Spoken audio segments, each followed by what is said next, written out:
director of the libraries is going to be evaluated and see if he retains his job. So thanks for watching, and this should be a pretty long live stream. Hopefully we've got long enough batteries, and enjoy the show. And I'm going to just kind of set the camera down and let it go here.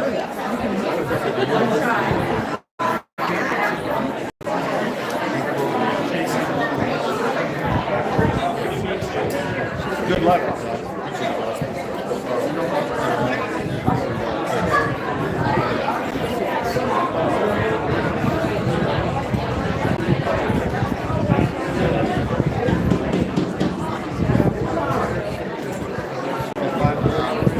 5:30.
To the flag of the United States of America and to the republic for which it stands, one nation under God, indivisible, with liberty and justice for all. Play ball. A lot of people here. I will take the point of privilege of moving around our agenda, and I have an announcement to make, which is that Director Scott has voluntarily resigned his position as library director, effective immediately. I'm here. So our agenda will So library director Jeff Scott resigned.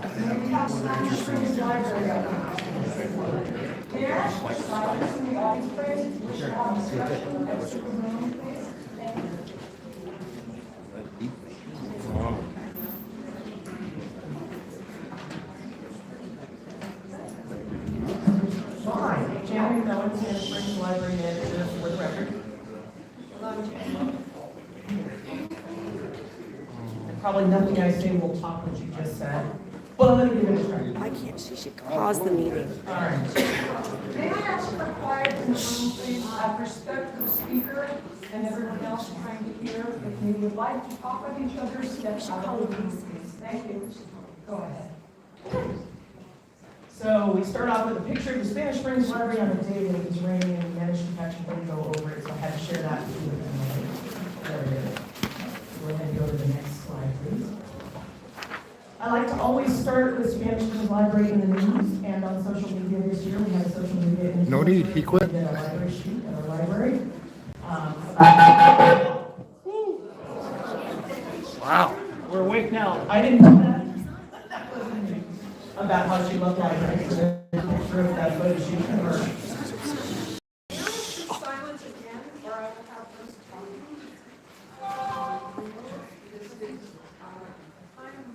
We can't hear you. We can't hear you. Yeah, we can. That's not a good excuse. Can I ask for silence in the room, please, while we respect the speaker? Thank you very much. Go ahead, please. Thank you. We also had journalism students from the University of Nevada stage a Hug the Library event, and they chose the Spanish Springs Library to do that out on Valentine's Day. So those are some pictures from that. Next slide, please. For the first time, Spanish Springs Library got to be a fire evacuation site. That happened in June last year. We have some pictures there of when this happened. The libraries are in the position of doing that in various locations now. We also, Excuse me, I'm going to ask for a 2-minute recess, and for those of you who wish to have a conversation and start my mind that is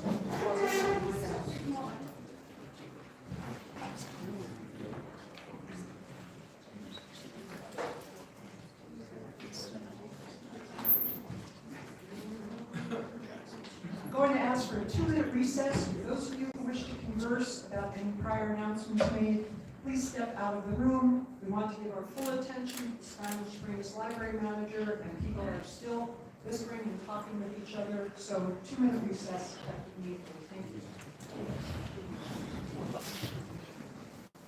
Washoe County Library Director just got resigned.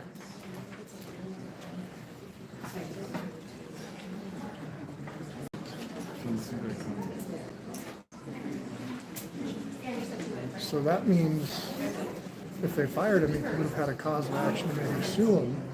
But now yeah, that's a good thing. That saves a lot of stuff. Yeah, he can go collect unemployment. No, he can't. If you quit, I don't think you get unemployment, do you? I'm not. But it doesn't affect your future job prospects. Yeah. It's young. Yeah.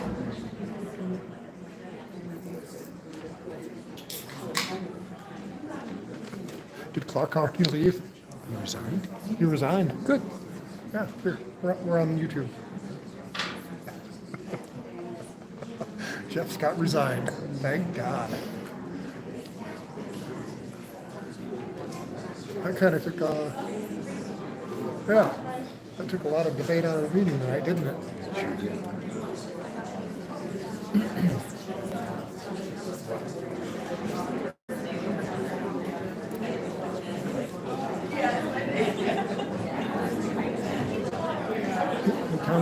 He's smart enough to count votes. That's right. That's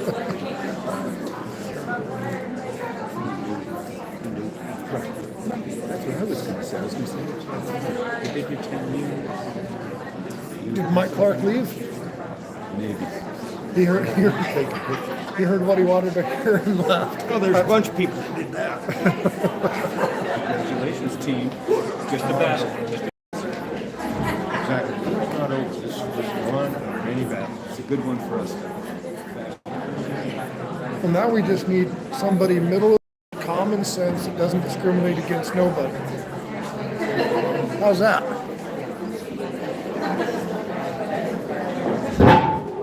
Ouch.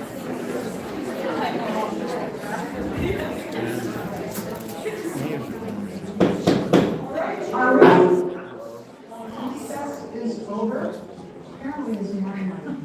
Our recess is over. Please, may allow the Spanish Springs Library Manager to continue the presentation. Thank you.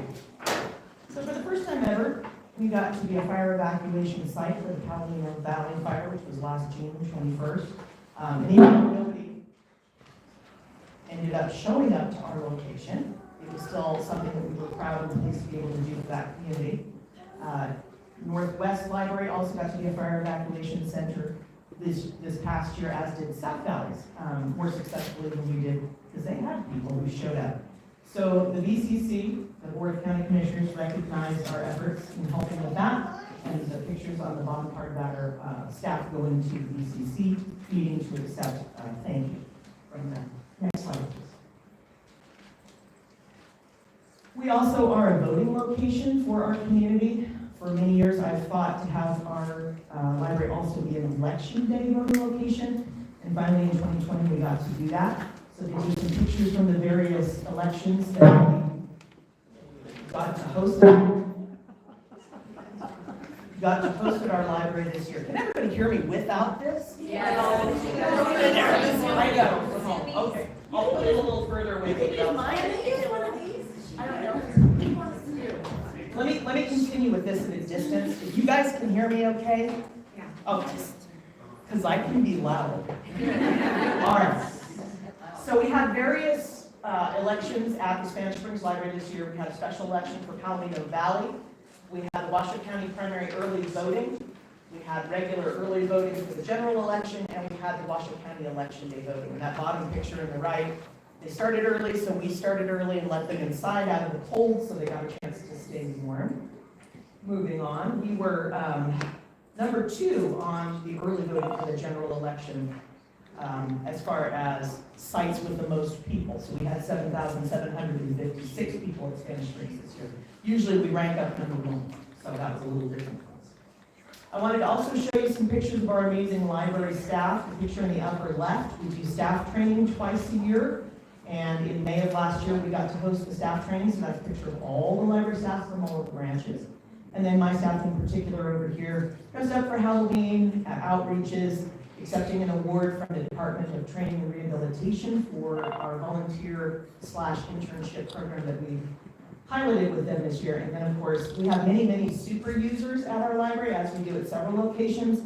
And all of those books on that counter that Helen is looking so pleased to check in, were dropped off by one person. Oh my God. Next slide, please. One day a man walked into the library and he said, "I'd like to give you a moose." And that is not a thing that has normally been said to me or ever been said to me in a library environment or anywhere else. I said, "What do you mean?" Because I was kind of intrigued. I walked out to his truck with him, and indeed he had a moose. This moose was donated to us by Greater Nevada Credit Union, where he used to be a mascot, where he's draped in human clothing, and the first thing we did was undrape him from the human clothing so he could return to his natural state as a moose. And then my staff promptly started dressing him up for holidays. So you see him here.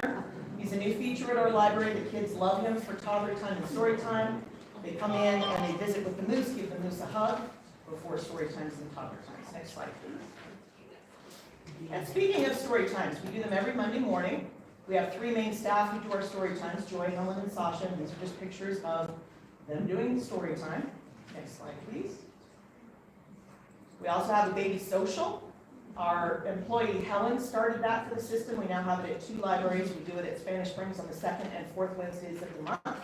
It's an opportunity for people with babies to get together. The babies can socialize, the parents can socialize, early literacy is in the cards there, they play some games, they have some activities, and books are included as well.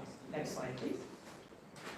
We do 2 toddler times a week. We have a Thursday toddler time with Ben and Aaron.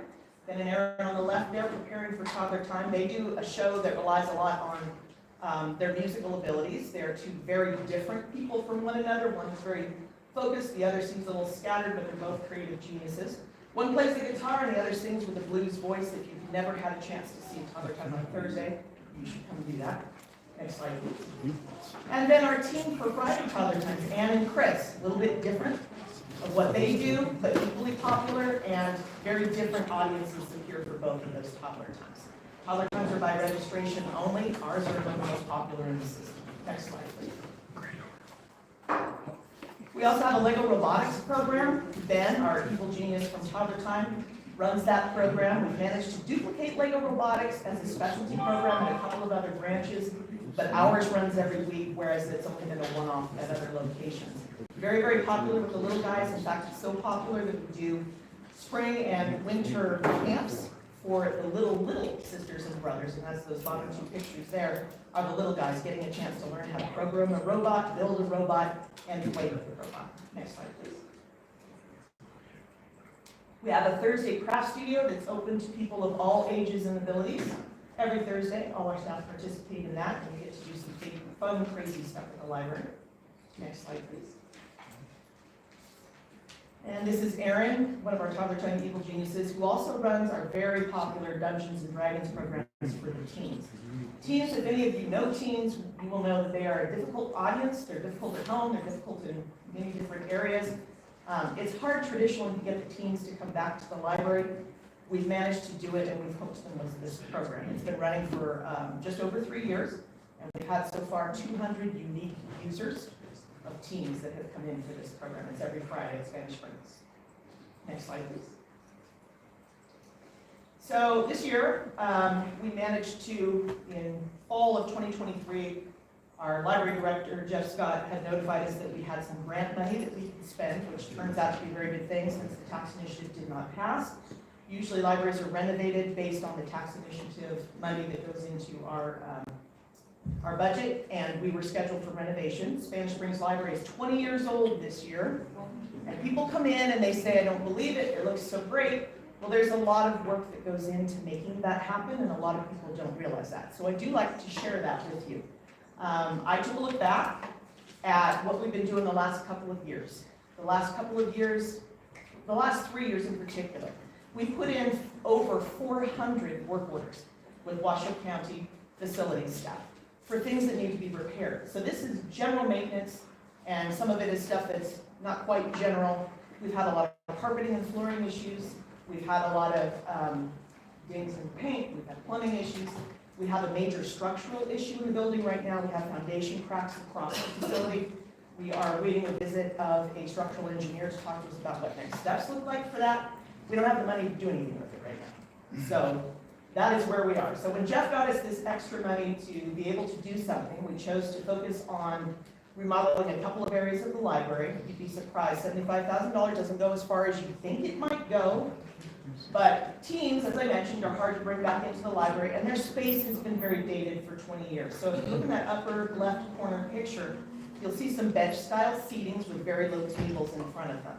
Very hard for teens to come in and socialize with one another, to play games, to do their homework when they have to bend in half to reach what's on the table and work on it or see it. So we got rid of old furniture, we brought in brand new furniture, we had the room painted, we turned that very cool metal backdrop there into an art gallery. We have the half carpet, half painted floor. There's been a lot of maintenance for us. The floor has to be half painted every year. We have to have carpet squares replaced when they get bad. We had that removed. We had it polished down to the original concrete, and then we also had our electrical panels in the floor looked at, and that's what you're seeing there. The other feature that we added is a blackboard chalk art wall, which you can see in that upper picture in the very middle. And the painter down there is bringing that down to a flat surface so it can work as a chalkboard once you paint it with the chalkboard paint. Next slide, please. Our staff also, of course, got in on the remodel. They always like to be involved. Everybody in the building participated in some fashion. We took our Cricut machine and we made some vinyl wording for the art gallery. We made it for teens only, which is now what the space is called. We had them put up color-changing light strips throughout. We made the gallery function. That metal backdrop becomes a magnetic surface to hang kids' work on. And we added 2 TVs. The little one that you're looking at in the middle, bottom center, this is something I didn't know teens needed, but now I do.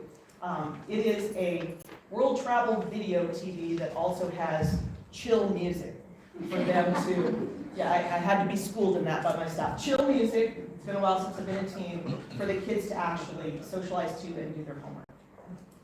Next slide, please. And so Teens Only was closed for a couple of months. We didn't have furniture. We were having all this work done in there. And then the day the furniture was delivered was also the day that we were going to reopen it. One of the things that I did order for that space is the Teens Only neon sign that you can see there in that bottom picture. And for those of you who are alive before 1992, do you remember the Mervyn's ad? Open, open, open. Every time I see that picture, that's what I think of. The day we put that sign up, those 3 girls came into the library, they went zooming in on that sign, they stared through there, and all I could think was, open, open, open. And so we did. Next slide, please. Here's a picture of our grand opening, which happened in July of last year. We had our D&D program in the room, so the kids are playing D&D, they're playing board games, they're on the computers, they're doing chalk art on the wall. So same 3 girls that were out there got to kick off the chalk art wall. They were super excited about that. And of course, they're eating pizza and they brought some of their families with them. That other TV over there on the bottom left picture is a larger TV. We turned that into a gaming emulation station so the kids can play arcade-style games. I'm told Centipede is on there. And if anybody wants to challenge me, I will take you down. Next slide, please. So these are pictures of our Teens Only gallery. We got that filled right away. The kids from our D&D program put up the first works that went up there. You're also looking at Desert Skies Middle School work, and families came to take pictures of their kids' work. That's the lower left-hand corner there, and a little bit of art from some other groups as well. Next slide, please. So the other half of the money that I got, I thought the other space that really needed an update was our public meeting room. And our public meeting room is one of the places where we have a lot of carpeting issues. Everybody can use it, it's free to the public. You can book the meeting room space as long as you're not doing a social event, and as long as you're not doing something like running a business. Bruce booked our public meeting room. He did his Constitution program there. So anybody can do that as long as you're not charging anything, and it's free and open to the public. If you're trying to do a bridal shower or a celebration of life, that's not the space. So we have a lot. Starbucks does training in our public meeting room. And so we've had coffee spilled there a lot. We've had carpets replaced there a lot. And they're in perfect squares, so that part's a little bit easier. But a couple of other branches changed to a laminate style flooring. I wanted a laminate style flooring. So that's where we threw some money.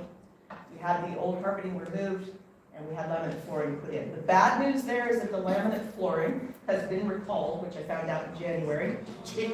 So we're going to have it replaced again. That will be in June. So when you see that the meeting room is closed for a week, that's why it's closed for a week.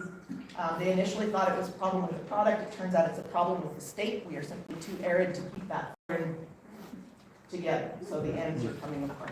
So it smells nice in there. I was super excited that you guys were going to be at my library so I could show you my meeting room, show you the new paint we put in, show you the new flooring we put in, show you the new furniture. So you'll just have to be jealous. I would love to come out to the library. I would be happy to host you on a tour. So far, Trustee Rodriguez has taken us up on that offer. She's gone to every branch. Happy to do that. Please come see us. We would love to meet with you and show you our properties. Okay, next slide, please. And this is the final picture when we had the room painted up to match the rest of the stuff in there. And then, of course, I invited the fire marshal to come give us new numbers of occupancy load for the room.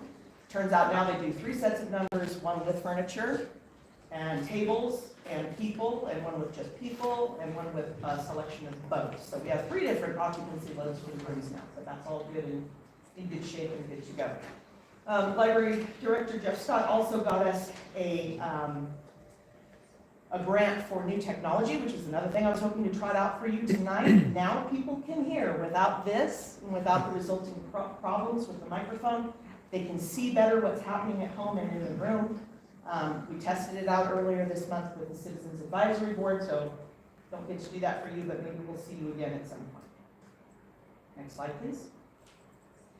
And absolutely unbeknownst to me, all those 400 plus work orders that we put in last year that had to do with carpeting and a bunch of other things, our operations superintendent for the county said, you know what, we've repaired that carpet so much, let's replace it. Not all of it, but our Circle of Points Paiute basket pattern carpet, which is this pattern you're seeing in the center of the library. We have a lot of Native American elements built into our building. That's one of them. They had the money to replace that this year. So that part is new, and of course, the second it was down, somebody spilled coffee on it, because that's how it goes. But it's clean today. Next slide, please. And then I just wanted to give you a look at some of the library displays that we had. We do displays for all people everywhere, all of our patrons. So there's a little bit of everything up there for everybody. Next slide, please. Another picture of displays and people enjoying displays. We also have people in the community who bring their collections. There's one with a skateboard there, really classic skateboard collection. There's one with Pez dispensers. And you can just kind of see the magic and the kids and the teens enjoying that. Next slide, please. And we also, of course, host an annual staff Halloween pumpkin decorating contest, not carving, because they've got to last for a couple of weeks out in the public area. We don't want them going moldy, so decorating. I just want to show you that because I'm proud of my staff. Next slide, please. We do a tremendous amount of outreaches and tours in conjunction with other libraries in the library system all together, and then also on our own. Here we are at Juneteenth in the upper right-hand corner. We hosted a series of crafts and story times. I did outreaches to Sutcliffe at the Pyramid Lake Reservation over the summer last year. Those are those 3 pictures there, and then people come to us. So see a picture of a tour there in the center of the library. We have a mapping feature by our Sarah Winnemucca statue, so people can see what it looks like on a map from a bird's eye view from our library all the way out to Pyramid Lake. And then, of course, we go to schools as well. Next slide, please. More pictures of outreaches and tours. We participate in the Arboretum Story Times and Craft every year. Those are those upper two left pictures there. We help North Valleys out with their Santa fly-in at the Stanton Airport. Our staff also does outreaches to the Native American community. There's Anne in the middle and the bottom, and she is doing a story time for the Head Start kids at the Hungry Valley Reservation. And then, of course, Ben's leading a tour here that is in the library. Next slide, please. Lindsay went up to Incline to help with the sheriff's outreach up there. We did the Be a Neighbor Day with Channel 5 at Idlewild Park. We took the bookmobile with us, so there's a picture from that. And then we have some STEAM events that we went to. We have the Hometown Christmas Parade in Sparks and the Pride Festival at downtown Reno last summer.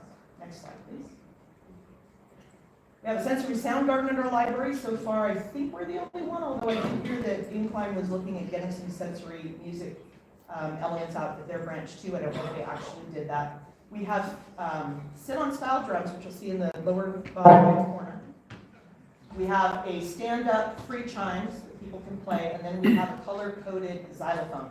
And we have music sheets that one of my staff made so people can go out and play a song, even if they can't read music. They can follow their colors, and they know their colors, they can play something. And as you can see, that's enjoyed by people across all walks of life. The gentleman in the upper left has been one of our longtime patrons, and I've caught him out there playing it by himself. I have caught our landscape crew playing them. So I'm just saying, everybody plays them. Next slide. We host events for all ages. In the upper left, Chris leads our coding program where we teach beginning coding basics, computer coding to people of all ages, although it's mostly kids who show up. We have the Master Gardeners the last Sunday of the month. They come, they also do a help desk after their program. We did a program, you can't really see the numbers on that upper right one, but that was an Escape the Library program, and we wrote the number of minutes and seconds that it took that family to escape the library. People love escape rooms, so that was our version.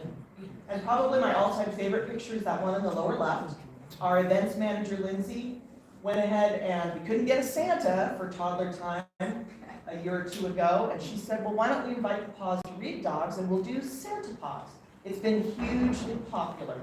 The dogs dress up in Christmas gear, and their handlers do too. And as you can see, everybody wants to touch and pet the dogs and get pictures with them.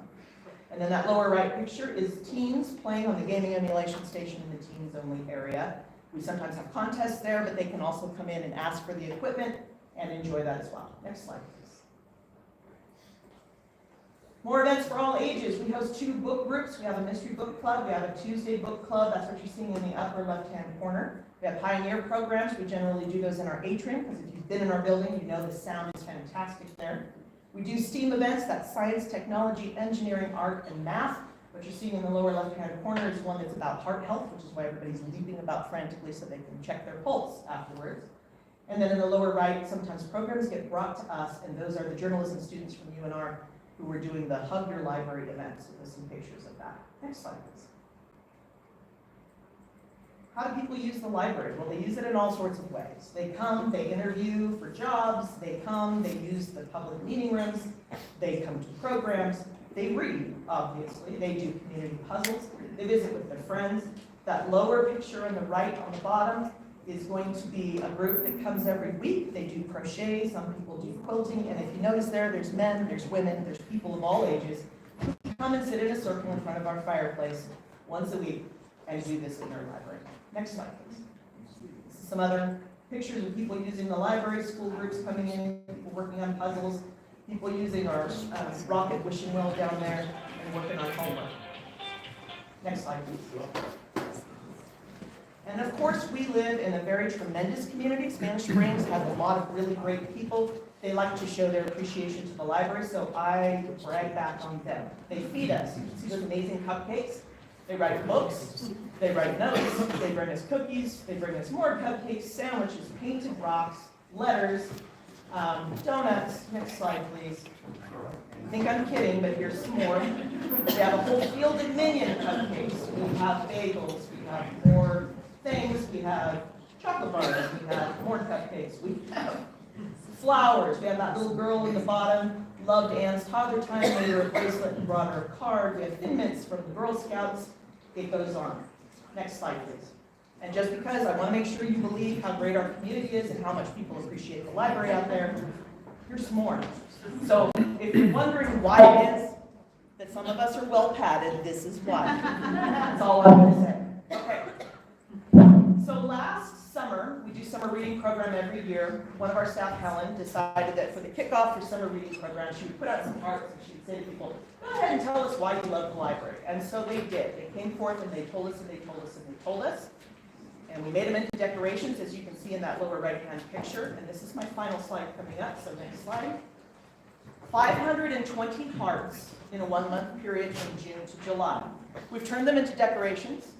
Somebody asked to borrow them to take them to the BCC to talk about supporting the library. So they've been around. We have them up now. You can come read them. People love their libraries. And then the last thing I would like to say to you is that I mentioned to you, we are celebrating 20 years.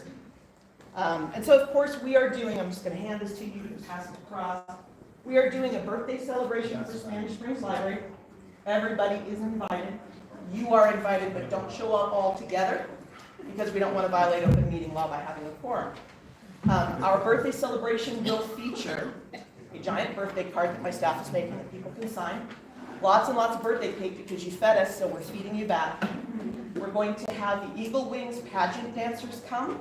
They're going to be performing for us. They're also going to teach the public some native dances. And we have Sarah Winnemucca's family coming. They have, one of the things that we have in our library is a Sarah Winnemucca statue. It's a half-size maquette. We have the original full-size one in the National Sculpture Gallery in Washington, D.C. We have the small version. And the plaque that's been on her statue for 20 years talks about the artist who made it and talks about the statue, but it does not talk about Sarah Winnemucca nor why she was important. One of my staff had to point this out to me. So we remedied that. I asked Sarah Winnemucca's descendants if they could write something that talked about her life. They did. Jeff approved me spending the funds to make it into a plaque. We're going to dedicate that plaque at our 20th birthday. And Sarah Winnemucca's family is coming. They're bringing some Sarah Winnemucca items from her life to share in the display cases, so you can enjoy that as well. We will also have an Indian taco vendor. If you've never had an Indian taco, I would invite you to come and try one. Come bring some money, buy your lunch from her. That is all I have. Do you have any questions? Date and time. Oh, date and time. Yeah. Wow, that's kind of important. So that would be Sunday, May 18th from 2 to 4 p.m. is the bulk of the celebration. The Indian tacos will be there starting at about 11:30 or 12. So if you're coming for lunch, that'd be when we start. Thank you for that. Any other questions? No, that's just terrific, and I do want to ask about our... Can't hear you. Microphone. My mic is on. Okay, I just wanted to ask, are you all right if we end up there showing up and we don't do library business? I don't want to... You can't afford either, is my understanding. We've had that problem Just like before. our attorney. Or Captain for the record. Anyone hear me? Okay, now I can hear. Yes, that is not a violation of the open meeting law. It's not a meeting per se. We do try to have the trustees and other board members of other boards not all attend events all at once. However, it's not a violation of the open meeting law. I would encourage you, if you are all there together, or a quorum at least, not to gather together to give the appearance that you might be discussing library matters, but it's not an open meeting law violation if you appear. Glad to hear that. I think we're all there. We will step 10 feet apart. We will get the crowd, but I just want to thank you for this presentation. Do my colleagues have questions or comments? Madam Chair, Herb Peplin for the record again, just a housekeeping matter. I assume based on the circumstances that you are pulling items 2A, which is the library director update, as well as 7B, which is the performance evaluation. I am, thank you for saying that. Moser for the record. I just wanted to say thank you so much for all you do. I noted a few things. I know escape rooms are incredibly expensive, and so that is really happy to see that that's available for the public. And then also just thank you for the personal invite. I think that's the first one we've ever had, so I really do appreciate that, and I will certainly be there. I know her story Detroit is incredibly distraught, and it's kind of overwhelming when you actually learn about why it's named, how it got its name. So I really do appreciate that. And thank you just for all you do. And sorry for all the struggles with all your structural issues, but hopefully we can figure out a plan to help you through that. Any other comments? If not, seeing none, I am skipping 2C. Unless there is a team update, marketing and communications.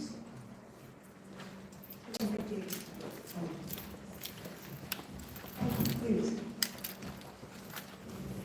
I wasn't sure what the mic issue is. Can you move it up with this? Okay, first. Okay, great. Good afternoon, for the record. Jamie Hemingway, Public Information and Development Officer, and I'm here along with. I'm Brad Bynum. I'm the Marketing Communication Assistant.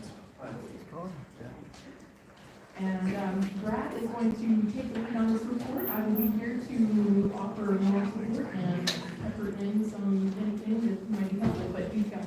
All right. Thank you for that vote of confidence, Jamie. So, hi, we're the Marketing Communications team. We're the department, but we're not the only people on the team because we work with people from every branch. All of our library branches do a lot of really amazing programs. We have a lot of great events. We have a lot of great art galleries. We have a lot of great educational classes. We have a lot of great story times, all kinds of great events, but there's no point in doing those events or that programming if nobody shows up. So the marketing department's job is to make sure that people do come down to these events. And we try to do that in a lot of ways, and we work directly with people at the branches, and they make collateral for the events. That collateral includes posters, signage, as well as social media widgets and widgets that we put on our website to help promote our events. And then we do some partnering with different organizations around town as well to help promote our events. So we work with people at every branch, and now is a good time to give some shout outs to the marketing reps at all of our library branches. So here, it's Marie. At Incline Village, it's Amanda and Russell. At North Valleys, it's Ashley and Katie. At Northwest, it's Jessica and Morgan. At South Valleys, at Sierra View, it's Laura and Samantha. At South Valleys, it's Joanna and Jen. At Spanish Springs, it's Aurora and Deanna. And at Sparks, it's Emily and Jacqueline. And then Becca is our technical services rep. So we work directly with all these people to go over the collateral that they make to promote their events and help get the word out for those events. Part of how we do that is we have a weekly meeting for collateral review. And so the collateral review team takes a look at all the collateral that's created in the system and gives back notes and edits. My background is in journalism, so I do a lot of the copy editing for a lot of the content that we put, and also the things we put up on social media, and the signs and widgets, and make sure that everything adheres to our journalism standards and APD style standards. Keep going. There's the Marcom is a team effort. Yeah. So Marcom is a team effort. So our mission is to provide clear, concise, and professional marketing and cohesive branding for the library system, and to improve library recognition, create trust, build financial value, and inspire both internal and external customers. Like I say, it's about to get people in the building and make sure that they have a good time. So we have representatives at each branch. We work with them, communicate with them regularly, and as part of the communication part of our job, we also try to meet the regular tabs and talk to everyone. Our current projects include the Explorer magazine. Well, I was going to say about collateral review points to that. So we review all the collateral that comes through the system, and we have a team that meets weekly that includes rotating representatives from the Marcom people at each branch. And then the two of us, and then 2 people from the Internet Services team, and Jacqueline from Sparks branch. And yeah. By collateral, do you mean? Collateral, signs, posters, social media widgets, and websites. All the signage and everything that we make. Yeah, that's collateral. Marketing jargon. And so collateral, in the collateral review, we take a look at everything and we decide, this needs to be bigger, this wants, we run things through a contrast check to make sure that all this is visible and it adheres to the ADA standards as far as accessibility. And then we make sure that everything is legible and that there's no typos, no misspelled words, anything like that, and that all the copy adheres to Associated Press standards, our internal standards for review. And so that's a weekly process that we do for all the signs get posted out, and then it's our job to post these things on social media or to help distribute them. And then the other big project, ongoing project we have is the Explorer magazine, which I think you all have seen at this point, but it's yeah, this is something we really love putting together. It's a lot of fun, and it's a way to put all the events that we have in one handy place. Prior to making Explorer magazine, each branch would promote differently, and this way everything's in one place. We can group by story times on one page. We have art gallery events on one page. And it's also a chance to highlight the branches and some of the individual programming that goes on at the branches, and highlight, some of our partners that we work with. Like, this is a Pioneer Event Center sponsored program with magician Larry Wilson performing at the North Valleys Library. And we've got some great photographs of that. And then a feature that we've added since I've been on the team is the Meet the Librarian feature, which I'm really proud of, where we highlight a different staff member. In this current issue with Pam Larson, who's the lead librarian on the bookmobile, and we talk to them about what they do and why they do it, and give some insight into why we do the things we do, and for people to understand that people who work at the library are people, and what our priorities are, and why we do the work that we do. And it's a chance for them to talk about, what they like to read, and what programs that they like, and to highlight other things. So it's a different way for us to highlight and promote the services that we provide, including this issue is the bookmobile. We're currently deep into working on the summer edition of Explorer magazine, and the Explorer magazine is going to be, the summer edition is going to be focused on the Incline Village branch, because the Incline Village, like Spanish Springs, is celebrating 20 years this year. So we're going to be highlighting some great things about Incline. And part of what we're doing with that too is that we want to highlight the fact that the libraries are community centers, and part of what makes the library community centers is that almost all of our main branches have regular rotating art exhibitions, and that the libraries, in addition to being a place to go for knowledge, to be going for events and programming, but are places to go for art experiences. And we do a lot of partnerships with a lot of different arts organizations in town, including the Pioneer Center, like I mentioned, Holland Project, the Valley Museum of Art, Discovery Museum, the Generator, Ruby Theater, and that's just some of them. We do a lot of partnering, and we have rotating gallery exhibitions at almost all of our libraries, and they usually feature primarily local arts. So it's a way for us to connect to that part of the community, and the arts part of the community. And we, during the summer here, we have Art Town, which I spent like a week of my life putting all of our events into the Art Town book for this summer. But the idea is that people will come pick up a copy of the Art Town booklet and also pick up an Explorer and be like, oh, there's all these arts events that are happening here. There's all, there's theater events, there's magicians, there's, all these different services that we provide here at the library, different programs that we do. And that they can start to think of us as an arts destination and a place that they can go and see gallery exhibitions and see artwork. And that's part of the idea that we're going to be doing with the summer's Explorer, is to really push the libraries as an arts destination. What else? So we also do social media engagement. We post daily on Instagram, Facebook. We also do some on X and Blue Sky. Sometimes, but those are the primary ones that we do focus. We have a YouTube channel as well. And then we push out there to promote all of our events, including our partner events. And just today, for example, we have an event coming up this weekend at the Sierra View Library that we did a partner post with Nevada Humanities on, because they're sponsoring that event. So we do, the marketing and communication department also helps facilitate some of our partner relationships. And this, anything you want to add? Did you want to talk to the summer reading part? Oh, the summer reading challenge, yeah. So, yeah, we can talk about the summer reading challenge. I can take a little bit of that if you like. So, summer reading challenge, we have people at branches that do the groundwork on that every year. They're the ones that you'll see really pushing the program, helping the kids and adults get signed up. We partner with some friends to have them provide book prizes for adults. So, the branches do a lot of the heavy lifting, but we do marketing for it. So we work with, this year we worked with Russell at Incline Village to design the reading log. He's a fabulous designer. He designed reading logs. We'll have it available in English and Spanish. And we're also going to be doing a lot of marketing for that. We'll have 2 pages devoted to summer reading in the Summer Explorer issue. And we'll be pushing it on social media and hopefully pursuing some other partnership opportunities with that to get the word out. You want to talk about next? Yeah, video content, we've done some over the years, and we hope to do more. So we have a YouTube channel that has a lot of content on it. And then we also push some stuff out just strictly on Instagram and Facebook. What's the next slide? So one of the things one one of the things we like to do, sorry guys, one of the things we like to do with video content creation is really just develop more of that. We know that a lot of different libraries are creating really creative videos to promote themselves, and we're going to really work hard on kind of upping our game in that area, so expect to see more hopefully fun and really interesting videos coming your way soon.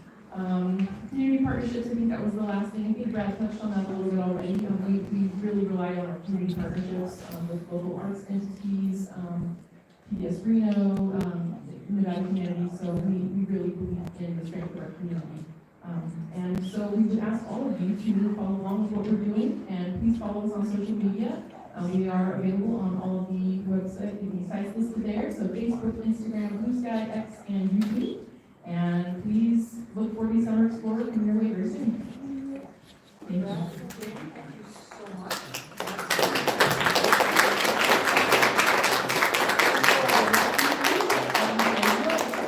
Explorer magazine is terrific. And if we could get more copies at the Chamber of Commerce, we have 100 people a week who come by looking for things to do in the community. I'd love to get more copies so we can distribute those. That sounds Visitors and residents. That sounds great. Yeah, we've been really trying to put it out so that it's in more places. The coffee shop from around the corner here has got it there too, and it's nice to see it. And we pop over there, get coffee sometimes, and it's nice to see it up there. So yeah, so if anybody has a business in town, they want to have the Explorer magazine in your business, let us know. We're happy to give you some copies. Or if you just want to have some in your living room, it's a great magazine. Thank you so much. Thanks, guys. Yeah. I just wanted to see, what is the date of publication for the Summer Explorer? We usually try to come out at the first of the month for each season, so it'd be June 1st. Yeah.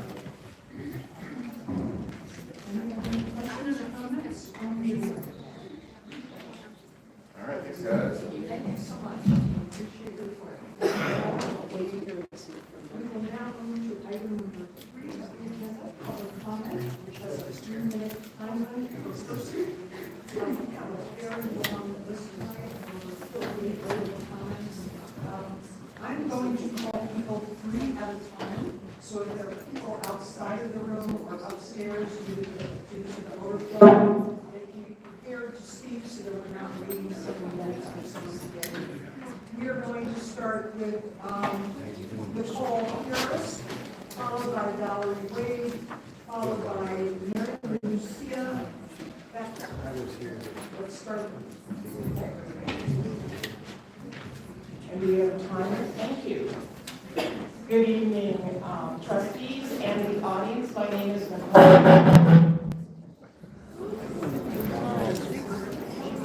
Sorry about that. Let's just see if I can use my big girl voice. My name is Nicole Harris. Please resume. Oh, they can't hear us online? Resume.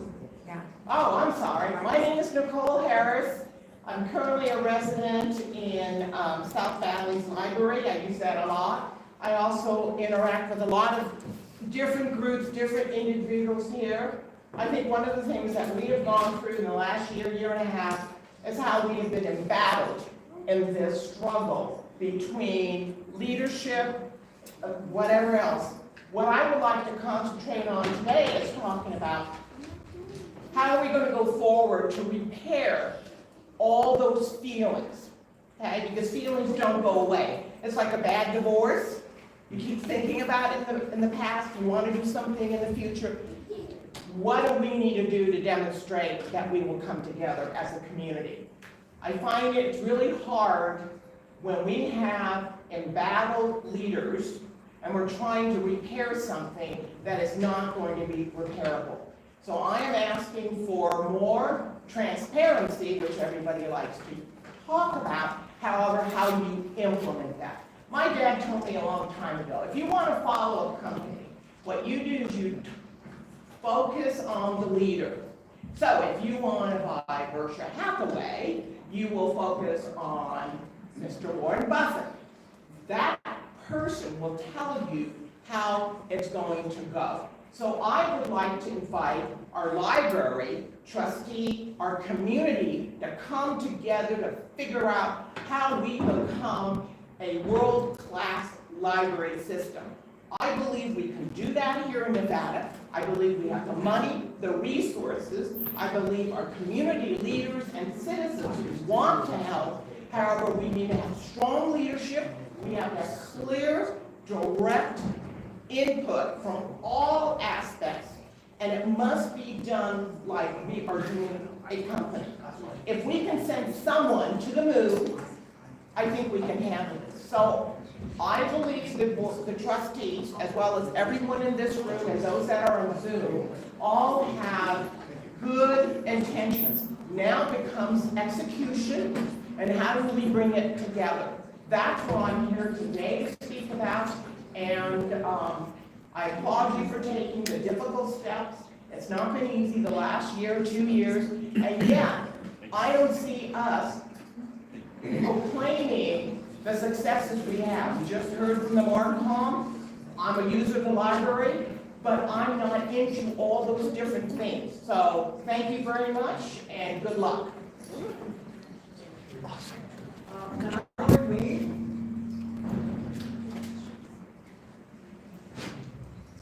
Next, Mary Lucia Petro. For the record, Valerie Wade, lifetime Sparks resident, signed up to speak on the issue of your library director. Too late, you already made that happen. I saw there was an urgent call to action by the self-assigned foreign police to come down here and demand your director's termination. I wanted you to know they are a minuscule fraction of our larger community, and they in no way speak for me and my family. I had a few simple questions to ask yourself when you were deciding whether you would align with the larger community or villagers with pitchforks. And I'm going to ask you anyway, because you're going to have to deal with this now. What's next? What is the goal? You now have an organization with no director at a time when funding is moving to a low not seen in 30 plus years. So what's next? How are you going to replace the director? Have you ever participated in a recruitment at this level? Do you know what that requires, how much time it takes? How long did it take to fill this position last time when Washoe County Library System was funded and expanding and had a board of trustees that was respected and respectable? What candidates are going to apply? What qualified candidate in their right mind will leave their current position to come and work for you after watching these trustees meetings online? How long will the library system be without a director? What is the job besides reporting to you and the groups focused entirely on porn? What's not getting done while the position is vacant? Starting tomorrow, I have to assume. Are there current staff that want to step into this buzzsaw and finish their careers like this? With a board that aligns with bigotry over and over and insists on being spoon-fed information that is completely knowable if they made any effort to learn it. With a board that is deliberately obtuse in the face of the information provided to them, that is frequently publicly disdainful and hostile to library staff who do the real work of the library system every day. The last question I wanted you to ask yourself, too late now, is it a good idea to park your car on the railroad tracks because you don't like the parking options? Or should you think through that strategy? So what's next? Do you have any idea what comes next? Please start focusing on the critical issues facing the Washoe County Library System. It is not porn. Funding, facilities, staffing, services. Do your job. I will end with this. If there are 9 bigots at a table and you sit down with them, then there are 10 bigots at the table. Thank you.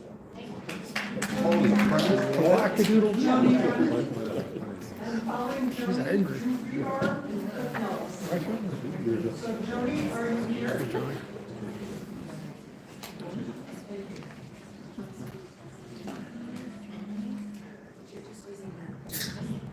Careful. Good evening, Chair and Trustees. I'm Joni Hammer. I thought about ceding my time given that Director Scott resigned, but on the other hand, I decided you needed to hear this regardless. So I have 2 areas to discuss with you tonight. First, the budget discussion at the last 2 meetings. I found these discussions to be uninviting and rude. The library director appeared to be out of sorts because all of you were asking questions. Why was the board not involved in the building of the budget? Why were many of the answers, well, we haven't done that this way before, so what? Why was the budget submitted to the county without the board's review. The second item is, and I think you should think about that when you hire your new directors, to give them direction. The second area is I spent some of the happiest times of my life in the library. I'm sorry to say that does not include Washoe County Library. I no longer even check out books online or in a library because of the culture and the atmosphere inside. Why is this? Under the current scheme of things, when I go to the library, number one, I am watched and followed. Number two, when I've quietly and peacefully protested the busing of homeless people Put it down on the podium. Put it down. Put it down and just don't touch it. No touchy. When I quietly and peacefully protested the busing of homeless people at the libraries, I was told by a librarian and their friend that we keep files on all of you conservatives, pictures, home addresses, work, families, and we keep copies of your public comments. Is that to be threatening? Why is that? After at least one of the board of trustee meetings, I've been followed to my vehicle and called names. This type of behavior is not welcoming and is downright mean. The culture needs to change, not just the director. We need a change. Even though the library director has resigned, the culture is still here. It needs to change. I look forward to the new director to be open and welcoming to all, even conservatives.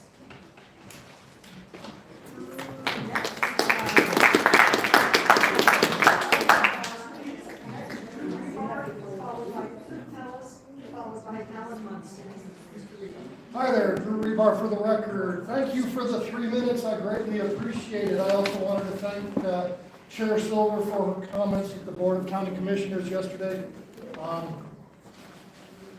Library Board of Trustees should know what's in the budget before County Commissioners approve it. I think that's a wise thing to do. As far as what Joni was saying, the library does keep records on all of us. They have our pictures, they have a whole bunch of information. They're kind of like a police agency in that. Hopefully that will change in the future. I'm in their records, obviously, so are a bunch of other people in this room. With Jeff Scott resigning, I think that's a very good thing. My hope that we can get somebody that's neither left or right. Whoa. I hope that we can get somebody that's very in the middle. Somebody that just wants to have everybody in the community in the library, whatever you want to be. The library should be available to all of the people. We shouldn't discriminate against Kirk Cameron's group that wants to come in and read books to kids like the library has been. Library trustees, I gave you all a copy of an amended complaint that I'm working on through the courts. But what's really important in that amended complaint that you look at are the records from the library, the emails, what they discussed, how they did things. It shows the violations of the law, shutting down the libraries, using library funds for pride events, and at the same time discriminating against conservative groups. Again, everybody should have access, whether you're on the left side of the political aisle, right side of the political aisle, or hopefully you're just in the middle and just want everybody to have a good life. So I think this is a good opportunity for our community. As far as the budget goes, I think that's a very important thing. Looks like we were trying to take $3 million out of the construction portion of the budget. I really do think North Valleys needs a library. As far as what's going on with your staff and the library employees, well, today I went down to our center because I don't know if y'all know it, but it looks like in the past few months, I've got to go back and ask for public records, but the bookmobile has been going to our center right before the Board of Trustees meetings. I found that rather interesting, so I went down there and recorded. And what I found was, I found 2 library employees down there running the bookmobile, and I think I saw 2 people go in there in the hour that I was there. I didn't see anybody leave with any books. So is that a good resource to spend our money on? Can our money be better spent than that type of thing? I think there's ways to cut and ways to balance the budget and make things work. So I really appreciate what's happened. I think this is a good thing for our community, and hopefully we can all grow and prosper. and do better in the future. Thank you very much. Take a short, very short recess to ask our microphone IT personnel to take a look at what's going on. I ask you to discuss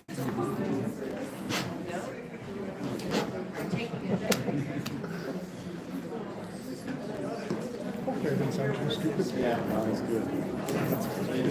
Yeah, you know, yeah, they keep a file of everybody that they don't like. Oh, yeah. There's Fred.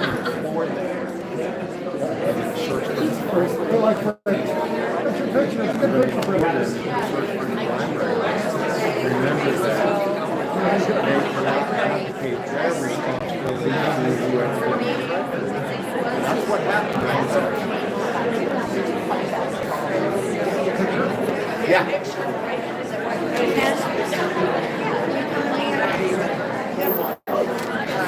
That was very well said. You did awesome. What was wrong? What you said. What I said, if you ask me what I said now, I don't even remember. I just do it off the cuff. Well, You know, it was building bridges, that's it. and that's what we need to do. Yeah, we have to have the whole community. But here's the problem. Now, around here, I know it's got to be simply because we're opposed to certain things like that. How do you realize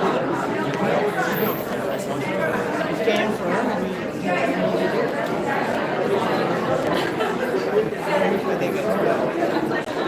Who won?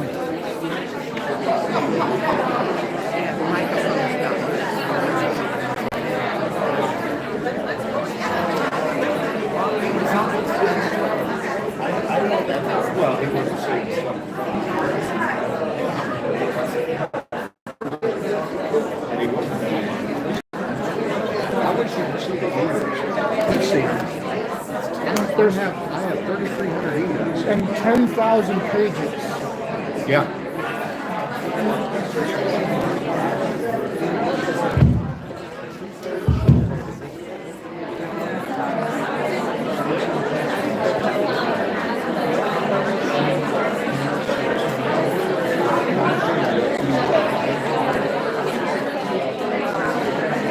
They're not going to go for Like I said, somebody just right in the middle. Not left, not right, just welcome everybody.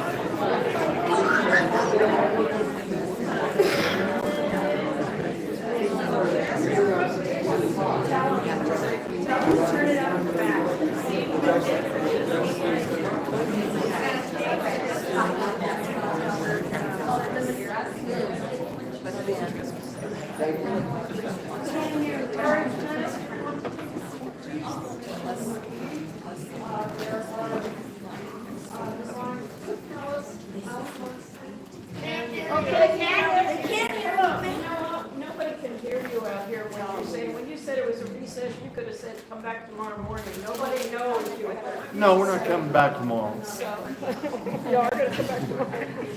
Anyhow, I'm just telling you.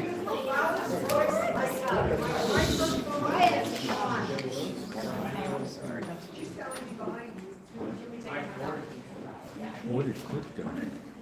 I don't know, I didn't even see Cliff.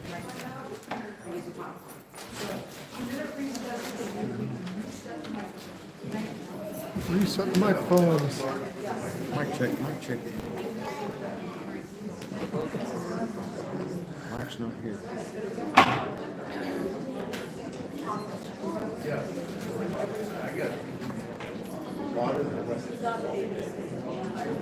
By the way, I like what you said. The middle. I think that's what most people want to be, is right in the middle. We don't want, Yeah, I mean, we just don't want to live wanna- our lives. Yeah, I mean, the only thing I have a problem with is porn available. I have a problem with porn being available to kids. Right, but that's part of the middle, because the middle you have the separate adult section. Yeah, that's all. I mean, And adults can access what adults choose to access. God bless them. yeah. Well, you know, that lady got up and said it's just about porn. No. you know, I can't get up and say vagina, penis, you know, because it's against the law for me to say that publicly. I mean, I'll get up there and do it. no, some people have gotten up and tried to read the books, And then they cut them off. they cut them off. Yeah. Yeah. No, And you know what happens when they do that? They're establishing a community standard. Yeah. No. Yeah. Oh, yeah. Absolutely. But I would agree, and yeah, make that standard. Is Bill Conrad, is Bob Conrad? I agree.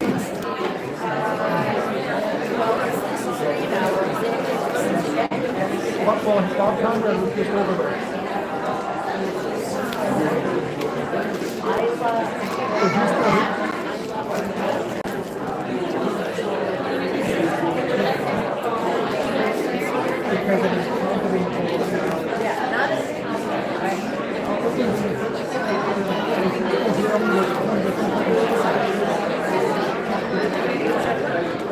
Let's see if I can find Mr. Conrad.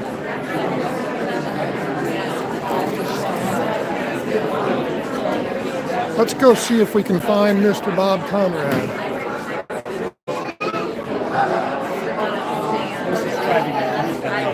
I don't know how you do it.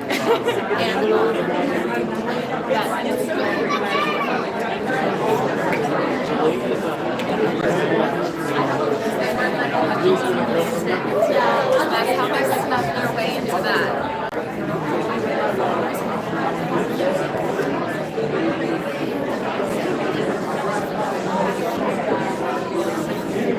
Oh, there he is.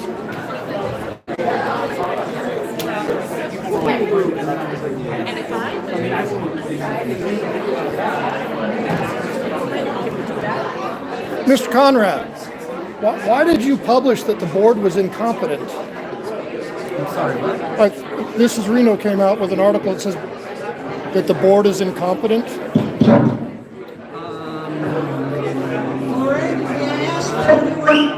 You'd have to be more specific. Well, I think it's right in here. Let me see here.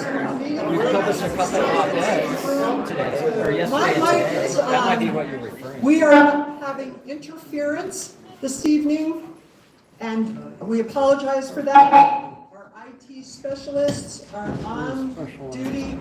I'm going to speak as loud as I can, and I will ask everyone who steps up to the podium for public comment to speak as loud as they can and address the board, please, so that we can make sure we have your comments in the minutes and in the record. So we will proceed. I will again name the individuals who are next. Cliff Nellis, followed by Alan Munson, followed by Ms. Barton. Mr. Nellis. I know, and I'm so kind of upset you published my name saying that I harmed a librarian too, but, you know. You got my phone number, right? You can always call. Yes, for silence, please. I think the libraries are needed, with a lot of other resources that people have. I hope that there is a culture that invites the whole community to the libraries now. It wasn't that case the way before. I hope the librarians can adjust to the new director and to the will of the community. I come down here to express my opinion. I want to say clearly that we were not trying to ban books. Actually, if you go to Europe, the LGBTs are working to ban the Bible, really. And all we wanted was moving the books from the children's section to the adult. And that's what we were denied. I hope the librarians can create a culture that is inviting to everyone from every perspective, including the Christian conservative and American traditionalist points of view, which is what I have.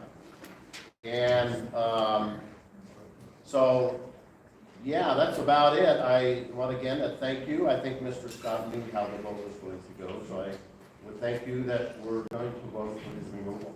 And I look forward to helping them with the search for a new library that can serve the needs of the whole community. And like Ms. Harris said, to bring the community together. Thank you. Thank you, Mr. Munson. Followed by Ms. Barton. I want to thank you for volunteer work that you all do, and I had prepared a speech and it's totally changed, so, but I just wrote some quick notes. Now, I am a Washoe County citizen, taxpayer, and I look for, in choosing a new director, I would like to see at some point, kind of an open process so we could have at some point a conversation with that person so that we don't create what we did create, a split. I think Drew said it, and some other people said that let's bring ourselves together and we can accept people's views. The problem I have, one problem I have in terms of a view is I think that pornographic books should just be not banned, but just put in the adult section. Because I cannot get up here and start saying licentious sexual stuff. So, it's just a common sense. It's our way. And maybe we could bring in, somebody like Drew again. I know him personally, Kurt Cameron. Bring him in and do a kids program. And the programs that I've heard, they're wonderful. And there are so many good things that go on in the library. And we just need to make a few changes. And let's try to bring ourselves, bring together. There isn't hate or things like that. We don't have to do that. Please address it. We don't have to do that. We can accept as long as it doesn't break the law and the rules of the common decency. Thank you for the opportunity to say a few words. Thank you. Ms. Barton, followed by Alan Vaqueros, followed by Maggie Bob. Good evening. Madam Chair, Trustees, thank you for the opportunity to speak tonight. These comments were prepped prior, but most of it still stands. So, my name is Eileen Marie Barton. I'm the daughter of a librarian, former circulation desk worker, and lifelong lover of books and the learning opportunities afforded by our libraries. I've been a resident of Washoe County for 14 years, and in that time, my relationship with our libraries has changed. What began with a focus on children's books and hands-on learning activities enjoyed by my son has transformed into increased online usage by me via the Libby app for reading or listening to books on my phone. Like so many others in our community, recent events have motivated me to show up in support of our public libraries and to work to prevent any erosion of the public's trust in our mission of our library, in the mission of our library system. Lest we forget, the mission is to connect people with information, ideas, and experiences to support an enriched and engaged community, one person at a time. I am sure it is not lost on any of us that our participation in this meeting here tonight, as contentious as it was probably going to be, but may not now, is a perfect demonstration of the mission accomplished. Over the last week, I visited 3 libraries, Sparks, downtown Reno, and Sierra View, and found all of them to be a welcoming space without reservation, without exclusion. At yesterday's meeting of the Washoe County Board of Commissioners, the question was raised about whether the libraries were funding services as they were intended. From my review of the program offerings at the libraries I visited just this week, it looks as if each of the goals laid out in the 2022-25 strategic plan were clearly targeted in program offerings. Stimulating imagination via drawing, music, and performance art, promoting workforce building with book-a-librarian appointments for assistance with job applications, lifelong learning opportunities via language and hobby instruction, writing, and local history presentations, inclusive play groups and family engagement activities for school-aged children, and teen gaming groups. Not to mention flyers specifically geared towards seniors, including managing chronic disease and offering a chance to check out blood pressure cuffs just upstairs. And almost all of these offerings are in conjunction with local partnering organizations. If seeing is believing, it appears that these services being performed are exactly as intended. And a review of the data demonstrates that the demand for books, both in hand and online, is actually growing. Over 1 million checkouts in person and over 800,000 online in this fiscal year. In a survey of employee satisfaction, 87% of library employees responded as generally satisfied with their department, 71% passionate about their work, and 69% believing that they are providing quality public service. Higher rates than any other county employees, and no small feat in today's world. Tonight, I implore you, our library trustees, to review these positive developments and increased demand and delivery of services and overall positive employee feedback as a sign that things, though imperfect, are still functioning.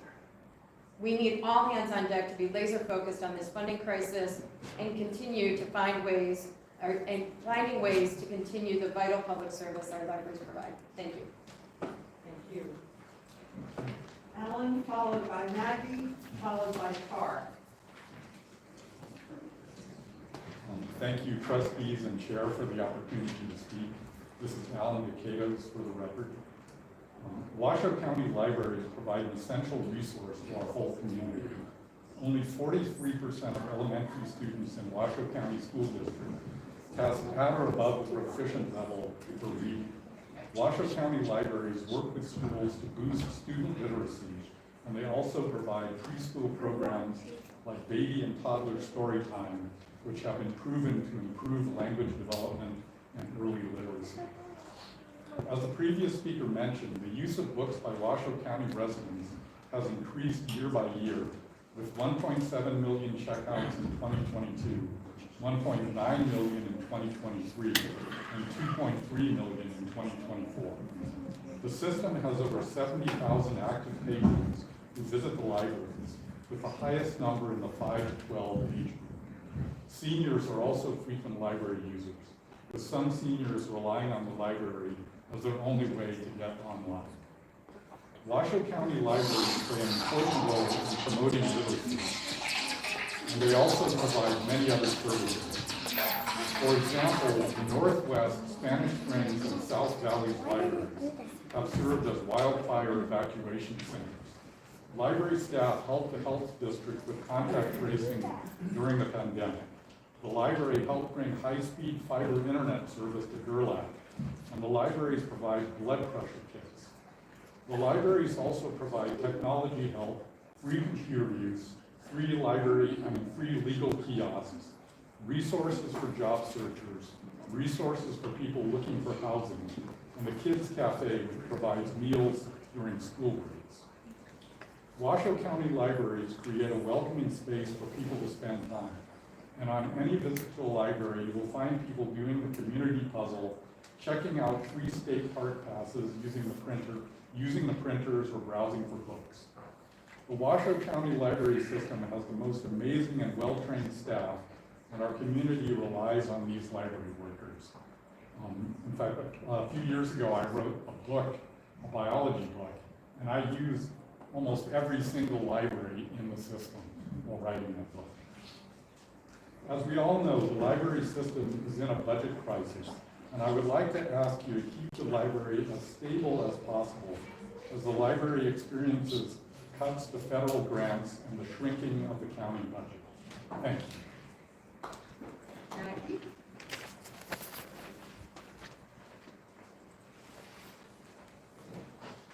Good evening, my name is Maggie Babb for the record. I want to address how local tensions are reflective of larger trends. Conversations about where books should be shelved or whether they should be included at all ties to professional organizations, funding, and the role of the library director and board are happening everywhere, leading to litigation and a chilling effect that prevents librarians and educators like myself, I'm a teacher in the Washoe County School District, from doing their jobs. Larger forces are at work behind the scenes, and unless we are careful, we may fall into the same traps laid elsewhere. I would argue that we have now already fallen into the trap of the resignation of Just Stop. I won't rehash what you already know, what has happened in these meetings. The continued allowance of hate speech and public comment, allowing misinformation to go uncorrected, the book challenges, continual delays of library business. These sort of things also happen elsewhere in Nevada in both school and library meetings. In June 2024, protesters flooded our local school board meeting in order to read from books that they deemed inappropriate, although many of those folk were not even residents of our county, including a pastor from North Carolina. In November 2024, Clark County appointed 2 new trustees to the school board who were formerly part of their local chapter of Moms for Liberty, a political group that is often behind book challenges. And 13 books were challenged in that school district over the 2022-23 school year and the 2023-2024 academic years. In 2022, in my county, corrupt library trustees continually broke open meeting law, placed their library director on abrupt administrative leave, and did not hire a replacement for almost a year. In the summer of 2023, facing at least one book challenge, the Pahrump board chair told his new director to research what similar libraries were doing about children's books that dealt with race, gender, and sexuality. The library director gathered information from 42 libraries nationwide, only 6 of which decided to remove books. After hearing about the policies of those 6 libraries, the chair stopped the director from sharing the rest. Soon after this, just over 1 year after she was hired, the library director was terminated. We in Nevada are proud to be battle-born. Part of what that means is fighting for access to resources within our communities. Washoe County, you have the opportunity to lead by example, prioritizing the freedom of information afforded to us by the library system instead of following the lead of Nye County. We have an opportunity to shore up our libraries and make sure they can weather the coming storms ahead. Thank you. Thank you. Tara, are you ready? Followed by Rosie Zuckerman, then Ryan Stark. Chair Kato, thank you for the opportunity to speak. In these meetings, multiple individuals have asked the trustees to take any number of readily available trainings so they can be empowered in their positions. Many have encouraged agendizing training and, during these meetings, showing the bite-sized training videos so that the trustees as well as the public can better understand trustee roles and responsibilities. These calls are not personal attacks, but are a plea for transparency. Some trustees have been forthcoming about how they engage with libraries. Others have grown defensive and given vague answers about the work done behind the scenes. I urge you all to share concrete details of how you fight for our libraries. Otherwise, we get to places like where we are today. Those of us who support the library and are also concerned about the lack of support we've seen from this board had planned to audit the director's evaluation in the packet. And we're going to go ahead and do that because it illuminates some of the problems with this board. I and some of the commenters after me will go section by section through the evaluations and compare the scores that the trustees gave with the criteria for the evaluation. In doing this analysis, we've been shocked to see the low scores seem to have no relationship to the criteria assigned. What facilitated the trustees' understanding of how to evaluate the director? And was any part of it informed by trustee best practices as determined by the organizations that set standards for library trustees? We as a group that care about the library ask over and over again, why was each score so low? My focus is section 1, strategic planning outcomes. Item 1, a score of 1.2 for development of a strategic plan update. The October 2024 agenda highlights the strategic plan priorities. If the concern is that the plan itself was not revised or updated, such updates could have been agendized, although it's unclear how the library could even think about an updated plan before knowing the fate of WC1. Nevertheless, there is direct evidence that the director and his staff have been implementing the existing plan and investing significant time into planning for the library's future. Why was this score so low? Items 2 and 3 are similar, a score of 1.6 for the draft library technology plan and plan to improve Spanish language services. In the March 2025 agenda, the director spent I'm sorry to interrupt you. Could you take a seat, please? You are not live in public. I'm just showing. No, it's all right. You send it for version of minutes or you distribute it to us. Why is there no way to show it on Please this? take a seat. I'm just showing what she's talking, I'm not speaking. Please take a I'm seat. just showing what she's talking about. I'll sit down with her. Thank you. I'd ask you not to. You know the process for submitting things that go on the record. Thank you. Please continue. I don't know how long I took from you, but continue. The director spent nearly an hour presenting the technology plan and Spanish language services. For the technology plan, the board only asked 3 questions, which took up 3 minutes. No questions were asked about the Spanish language plan. The board had an opportunity to ask for more information if they wanted it. Again, why was the score so low? I'm going to pass this now to sections 2 and 4.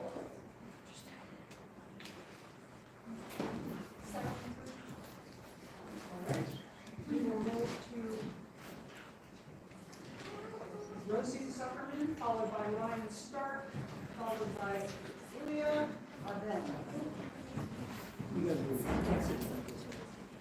please do not stand in the rear of the podium when someone else is speaking. Just wait for the stand. Thank you. Rosie Zuckerman for the record. I will go through section 2, operational management, and section 4, community stakeholder engagement. For section 2, item 1, a score of 1 for developing a fiscal year 26 operating budget in the wake of losing WC1 funding. In March 2025 meeting, the director made it very clear that he was not able to provide an actual operating budget until the county came to a decision regarding library funding after the loss of the expansion fund. Without actual numbers to work with, a budget is functionally meaningless. What he did provide to the board back in 2024, December, was a detailed contingency plan for how the library would handle the potential and catastrophic loss of funding. Item 2, a score of 1.4 for development of WCLS workplace culture. This one is a call. If there's anything that's been made abundantly clear to us during presentations to the board, it's that library staff are deeply engaged, committed, stimulated, and generally well integrated into their workplace. There have been numerous library activities all across the county and impressive, detailed, and educational presentations conducted by library staff during these meetings. We've combined section 4, community stakeholder engagement, as the items are interrelated. Item 1, a score of 1.4 for director accessibility to community partners. Item 2, a score of 1.4 for communicating and coordinating with stakeholders. Item 3, a score of 2 for sharing information with the media and the public. Item 4, a score of 2 for a positive working relationship with WCLS partners. Every single agenda includes branch updates and updates from the director. In every single one of those agenda packets, we see the library system out in the community. Whether it's the bookmobile or book initiative for incarcerated people, going to schools to sign kids up for library cards, librarians have actively worked to host events bringing the community to the library or bringing the library to them. Again, here in each section, we are asking, why are these scores so low?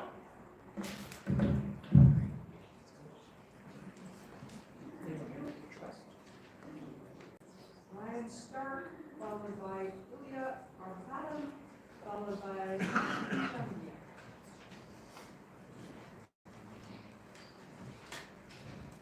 Hello, my name is Ryan Stark. I've been a library card holder since 1986. At this library, the Reno Downtown Library, the coolest library on the planet Earth. I have never met Kirk Cameron. One time, I met Richard Grieco. I have a few things to say. I'll focus on section 3, board relations, which is particularly dismal. Item 1, a score of 1.4 for the implementing of the LDOT policy, directions, and philosophy. What exactly is the library's policy, directions, and philosophy? Has this ever been discussed in a meeting? Is the board concerned that their suggestions toward the library policies were rejected by the librarians who designed the policies? Which suggestions were actually rejected by librarians, and why is that the director's responsibility? Item 2, a score of 1.4 for proactive communication of complete and accurate information. One need only flip through an agenda packet to see that the materials already presented demonstrate aptly that the director was very thorough in his presentations. In fact, one trustee previously complained about having the PowerPoint presentations within the agenda, despite it being part of an open meeting law. If there have been instances of inaccurate information, those should be provided. Item 3, a score of 1.2 for spending and budgeting. A criterion like this is merely objective. Have we seen evidence that the director has not been spending within the allocated budget amounts? Have we seen evidence of library funds being mismanaged or going missing? Have we seen, all we have seen are more books, more branches, more programs, more community outreach, all of the things a library should be doing with its money. Furthermore, there are regular budget updates provided to the board. These budget updates were October 24, December 24, January 25, February 25, and March of 25. Finally, a score of 1.2 for responsiveness for the LBOT feedback. This makes sense. The relations with the board of director are not great. but neither are the board relations with the public or the board relations with each other. One trustee even said our dysfunction is on full display. Whatever dysfunction that has been found or fabricated for the board, for the director, begins and falls squarely upon the board. Thank you so much.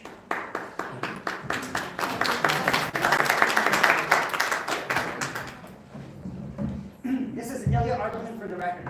This is our final part of the evaluation. We're going to talk about the board comments, which I can't show you, and I wish we could see it up there. Comments 1 and 2 are personal attacks on the director, and with absolutely no thought put into the more specific feedback given. These remarks come off as defensive rather than reflective. Comment 3 is thoughtful. Thank you. Comment 4 is at least substantial enough to show respect for this process. If you want to see the comments I'm talking about, you can look at today's agenda. But it is also, unfortunately, reads like a defensive litany of excuses for something that could be corrected with the proper tools and training. Section 1 of comment 4 puts responsibility for the failure of WC1 squarely on the director's shoulders, going so far as to condemn his, quote, lack of effort to create and maintain a good relationship with Washoe County voters. This is misguided and misinformed. Director Scott is the only reason there even was a Yes on WC1 campaign. He was the one that went out to the community, educated us on the ballot initiative and on the process of forming a PAC, although he was careful to not be involved with the PAC after it was started, because that was years ago. He helped the Friends of the Library hire a consultant and catalyzed library supporters into action. Those who worked on the Yes on WC1 campaign were shocked by the trustees that claimed to have done their part, and particularly by the trustee who actively worked against the ballot measure.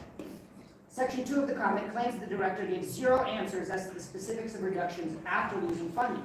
I have here the December 2024 board packet, which specifically outlines exactly this information and provides precisely these allegedly missing answers. This is December 2024. How many people might be fired, which branches are going to be closed, downtown 3 staff members could be lost, inclined 3 staff members could be lost. 0 answers is not correct. They're all in there. Section 4 of the comment takes issue with the director not doing enough outreach with local businesses and service organizations. Look around. Here we have an excellent example of something the trustees could be proactively doing, their own community outreach and bringing new partners into the library system. We know that the director in recent years has worked with partners like KONR, Polo, he's launched initiatives that involve legal housing and public health partners, but the trustees see an opportunity to bring more partners into the mix. There's absolutely nothing stopping them from doing so. In fact, that is a reasonable expectation of their role. This comment seems to point more to a trustee area for growth. Now, of course, we can't reject the director's resignation. That's his choice, but it's very clear today that the reason he resigned is not because of his deficiencies, it's because of the board's dysfunction and because of the extremists that have taken over these meetings. I know you guys can reject his resignation, but I know that us, as the public, will gladly accept the board's resignation so we can start from scratch and fix the library system.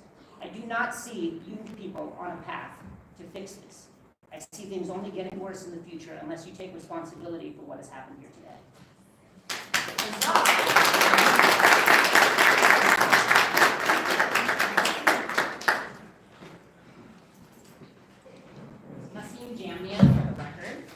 This was written prior to the news of the director's resignation, so now it's not so much a cautionary tale, it's our terrifying reality.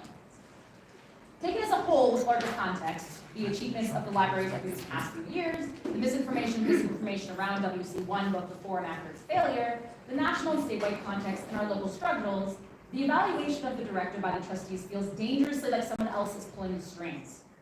This evaluation does not give actionable examples of the director's minimal effectiveness, but it does demonstrate that trustees have not been given the adequate tools they need to do their jobs. These scores lack substance and reflect a defensive urge to displace accountability for the library's difficult position solely onto the director, when in reality, we are all to blame for the crisis in our local community and culture. But congratulations, you no longer have to work with the director you so clearly disliked. So here's a slight switch in focus to emphasize a critical point. Whatever happens with the library budget in June, trustees are expected to submit a new one in October. If the board has been unable to understand the budget over these last 3 meetings, where we went through the budget line by line, then 6 months seems not enough time to formulate a new one. It will also be the board's responsibility in that 6 months to look for and ideally hire and onboard a new library director and potentially a new trustee given the commissioner's unwillingness to reappoint them. That is a lot to do in 6 months. And what happens if the board is unable to find someone satisfactorily in that time? Will Washoe County libraries become like Grump? The thought is chilling. It feels too late to say this, but we cannot continue to capitulate to the agendas of those who want to defund public institutions like the library.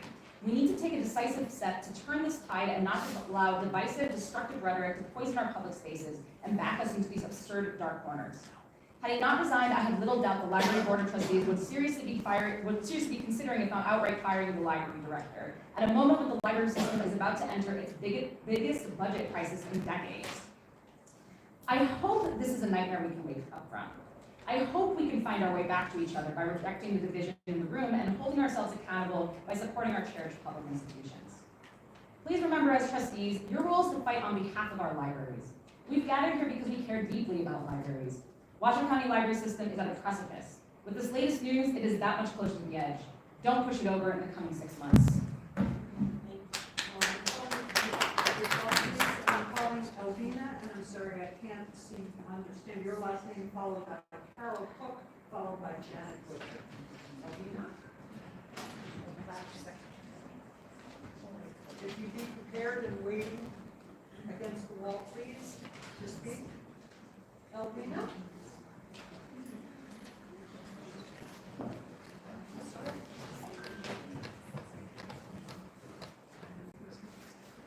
Who's next?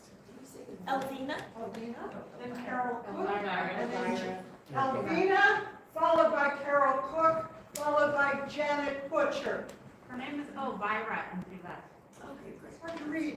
I'm just reading what people write. I'm sorry. Elvira. She left. She left? Okay. Then we move to Carol Cook, followed by Janet Butcher, followed by Holbert. Thank you very much for an opportunity to address you and the staff. My name is Carol Cook. I'm not a librarian, but hats off to all of the professional librarians here. I am a native Renoite and a third generation Nevada lawyer who has spent a good chunk of my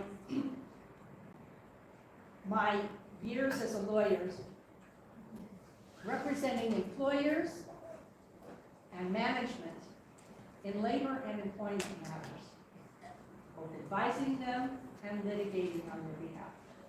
I have listened to the comments before this board and the county commission, and I have visited several of the libraries to get a better sense of what's going on in the library. I do not have any direct knowledge of Mr. Scott's performance. What I have seen, the friendly, clean, safe environment in the libraries. The library employees themselves seem happier than other county employees, according to a survey. I have never, ever been followed, threatened, intimidated by any library employee. I must say, I have seen board members say they don't understand the budget, they don't understand the county personnel and evaluation process. Not all have even visited all of the branches of the library, and most appear not to have taken all of the required board training. There's a real disconnect, and it's especially troubling when this board is deciding who's going to run this outfit on a day-to-day basis. As a lawyer, this leads me to think about supervision. One of the paramount duties of this board is to supervise the director. Unless there has been some closely guarded ongoing process, I'm not convinced that this board has done its job at all. What supervision occurred? Supervision is hard work. It's not gossip. It's not political interference. It's not an occasional comment or occasional attaboy or problem. It's continued monitoring and communication between the employer and the employee. It's documented. It's data-driven. It's plain, hard, ongoing work by board members. In these turbulent times with money in short supply, I hope the board will work with whoever that person is who will be your director. The very last thing this board is ready and prepared to do is to get mired down in the search and hiring process for a new director. I don't think you're up for it. You owe it to the community to engage in meaningful relationship with each other. I'm sorry. Libraries always keep things like this, don't they? What? Libraries should always keep hit lists of people, shouldn't they? And silver.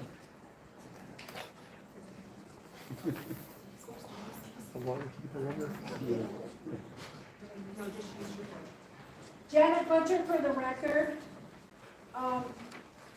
I'm sorry that the board has to undergo visual attacks, and I know that I'm going to get hate speech signs in the back of me, but God bless them.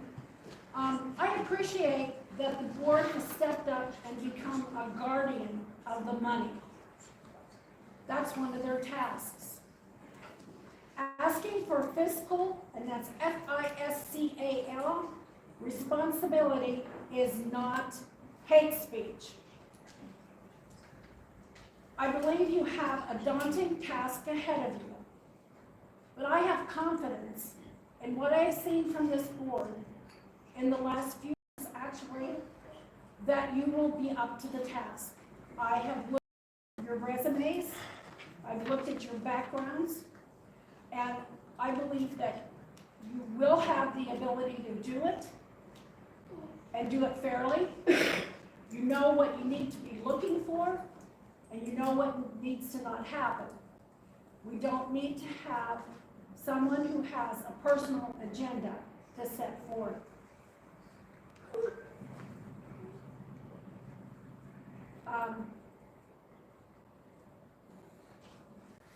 Chair Silver, I know you have a background that you've had to hire people, and you've probably had to look at budgets. Gianna Jackson, Trustee Jackson, I know she has. Lee Mosier, I know you deal with numbers in the type of business that you're in. I believe that you do a lot of figuring and stuff. I'm not sure, I know that Trustee Ruff was a librarian, and Trustee Rodriguez, who was the second vice chair of the Washoe Democrat Party. I'm sure you all will do a good job and do us right.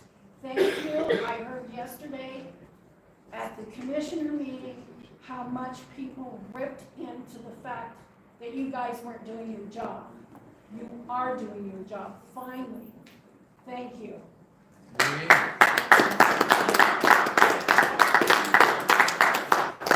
Amy Culver, followed by Jennifer Cassidy, followed by Briggs. Hi, good evening. My name is Amy Culver. I began attending library board meetings in November because of my distress at the outcome of WC1.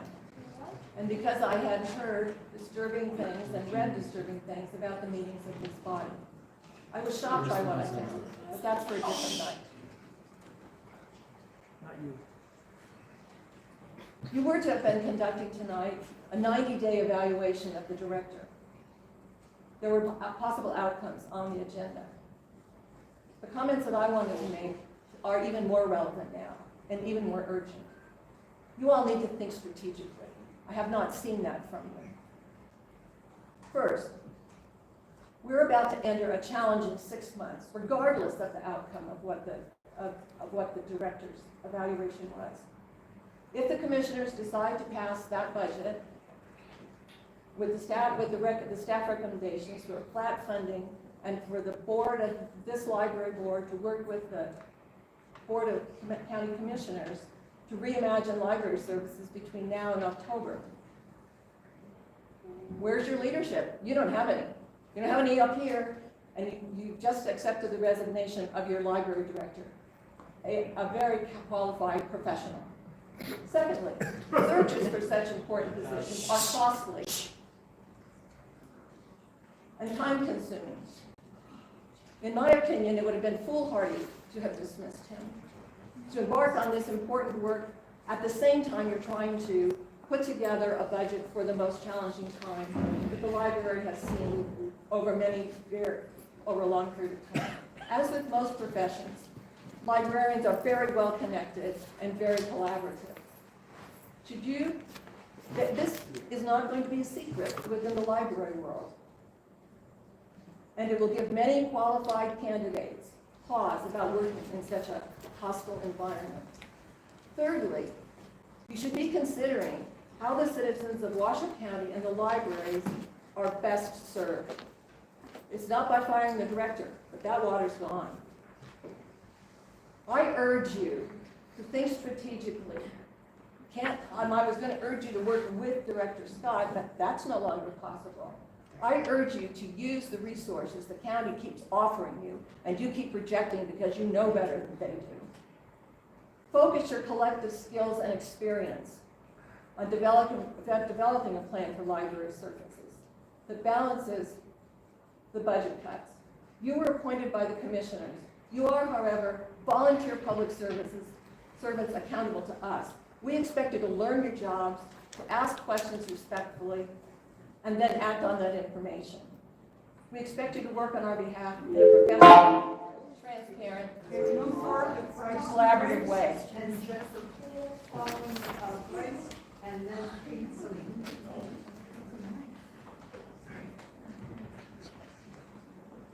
Hello, my name is Jennifer Kelsey, and I am a lifetime Washoe County resident. Grew up in these libraries, and as did my children and now my grandchildren.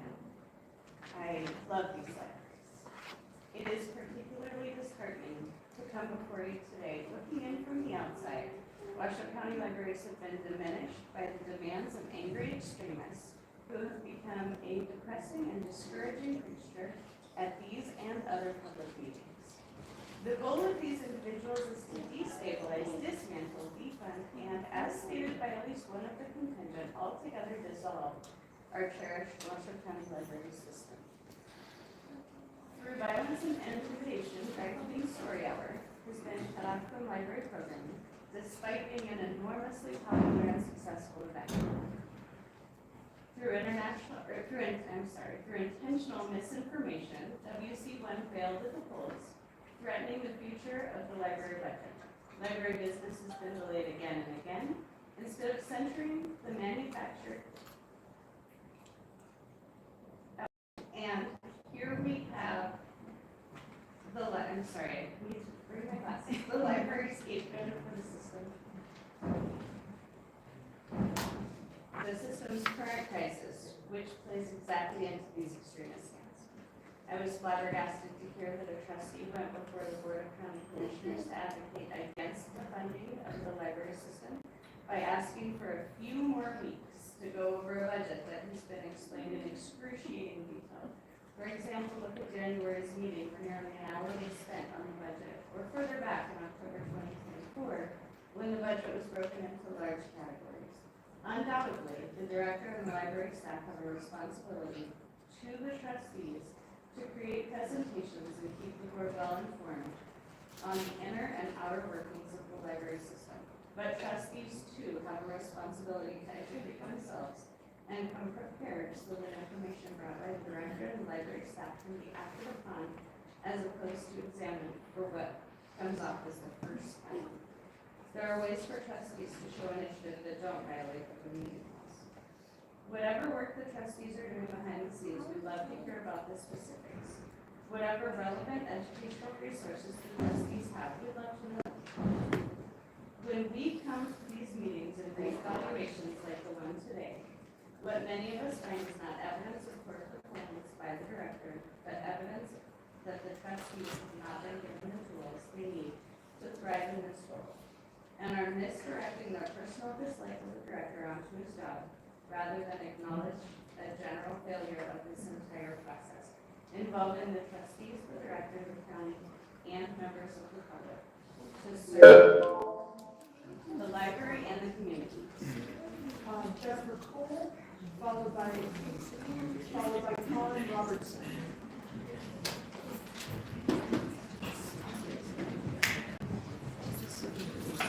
I obviously wrote this before what happened at the beginning of this meeting. But for the record, my name is Jennifer Cole, and I'm a librarian at the South Valleys Library. I'm here to express my support for and ask you to please retain Director Scott. The Washoe County Library staff has weathered a lot of adversity over the last several years, yet employee satisfaction is about 8.5% higher than average county departments, according to the employee satisfaction survey in this packet. Why do we still love working for the library after struggling to provide service through a global pandemic, having our motives and professionalism repeatedly questioned in public forums, being yelled at, harassed, injured, and threatened in our workplace, and having an organized disinformation campaign waged against us, resulting in the loss of our dedicated funding source? The answer is strong leadership. Director Scott understands that the #1 resource of any thriving public library is its staff.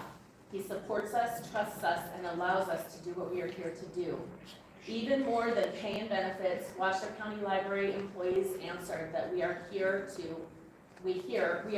and plan to stay here because we are passionate about our work and believe in providing quality customer service to our community. If you care about retaining passionate, creative, and dedicated staff, please do not throw us further into uncertainty and chaos by removing our trusted leader. Well, that's too late now. But I would like to take the rest of my time a little bit to say thank you to Director Scott for taking the repeated and unrelenting abuse to try to shield the rest of us from that. I can only hope that the next person that comes along will be as brave and as fearless in supporting his staff or her staff. Thank you.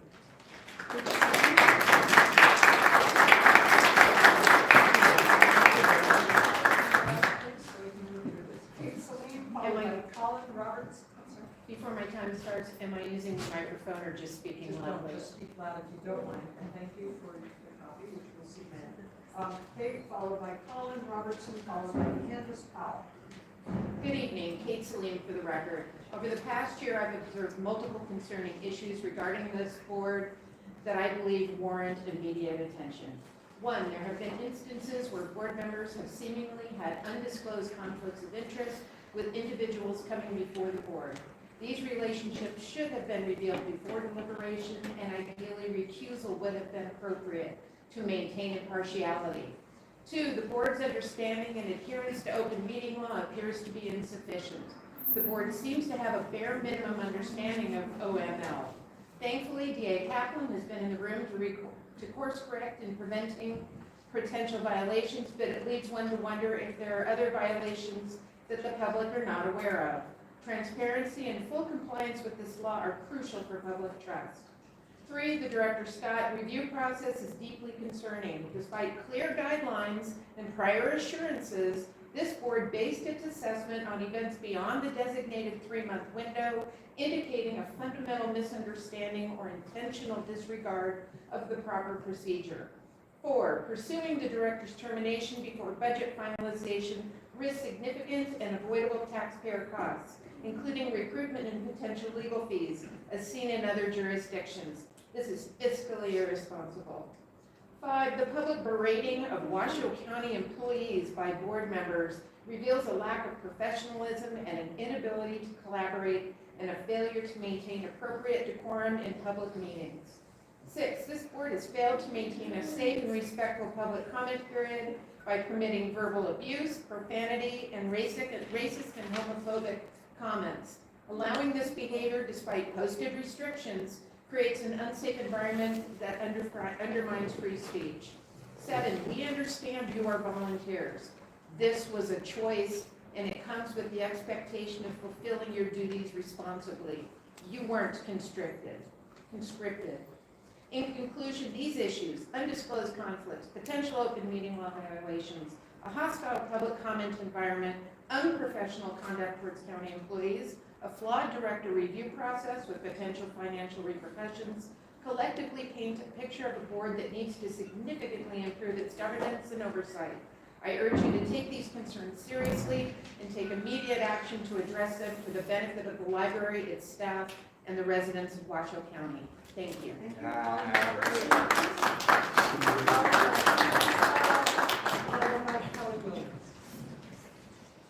Good evening, trustees. Thank you for your volunteer service and the opportunity to speak here today. My name is Colin Robertson, and I'm here to speak in support of our county's public libraries and the critical funding they rely on from my county tax money and those tax dollars from all of us here, including yourself. I think today a decent person has resigned a position that will be difficult to fill well, given the division that has been sown by some in our community and the sometimes dysfunction of this board as a body.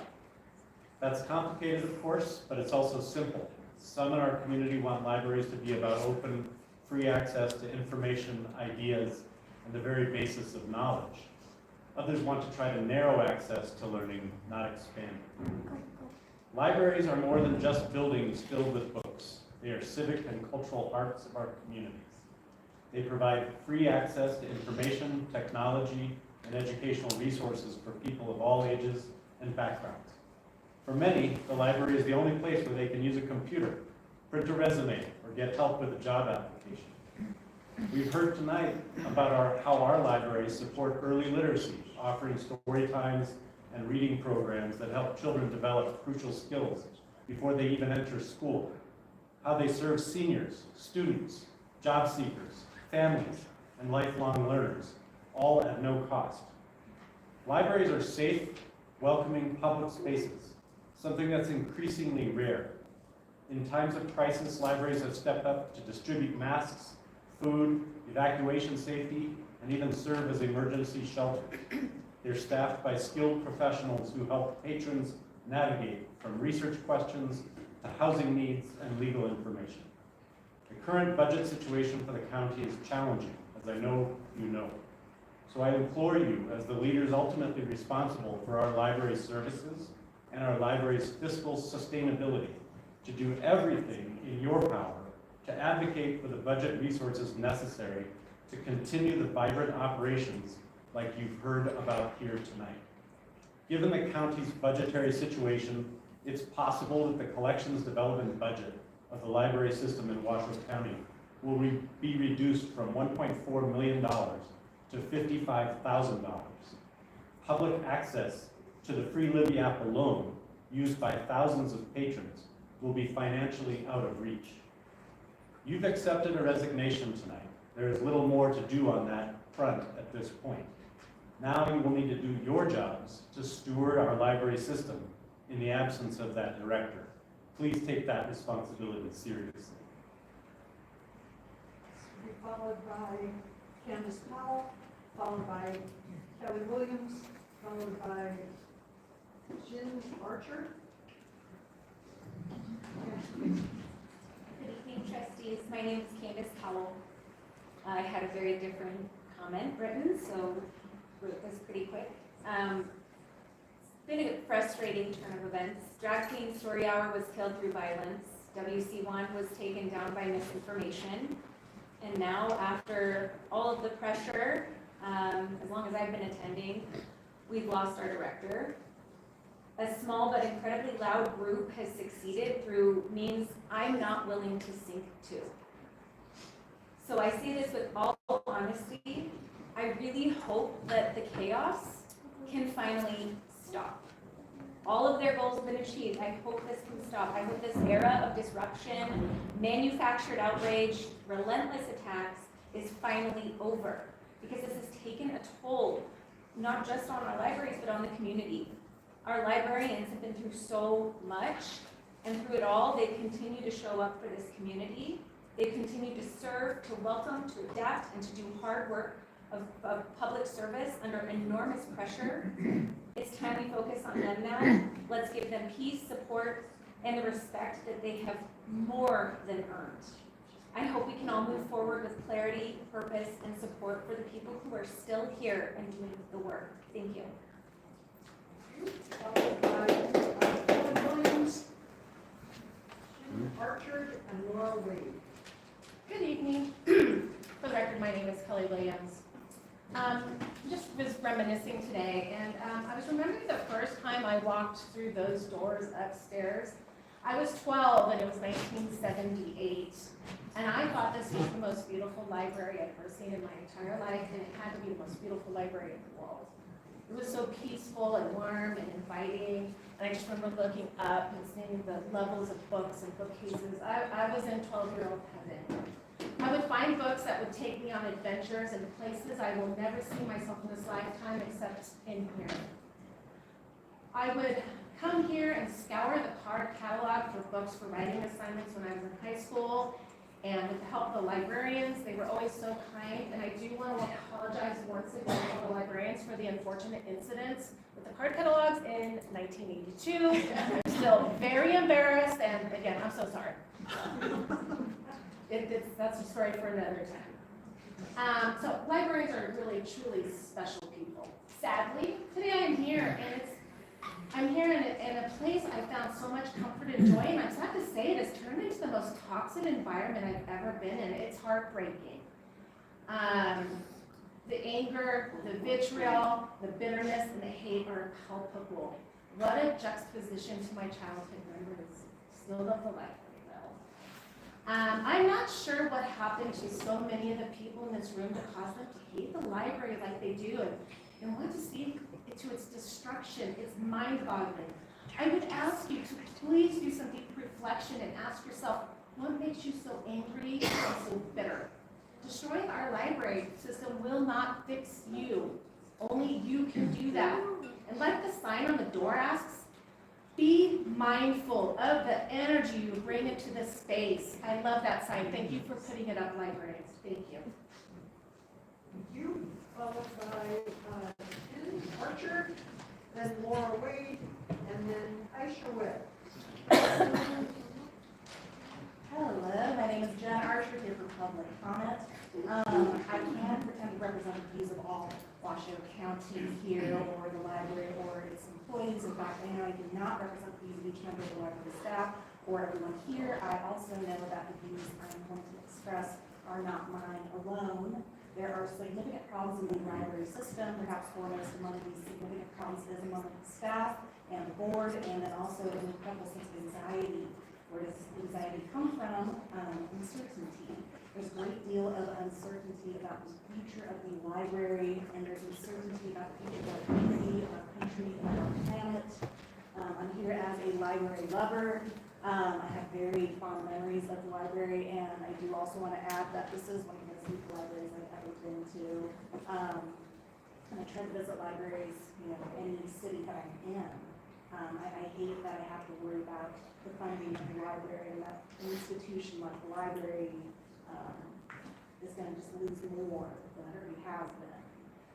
Many library staffers fear that they're going to lose their jobs. The combination of an under-allocated budget and hiring freeze will mean that many library staffers will remain in interim or transitional roles.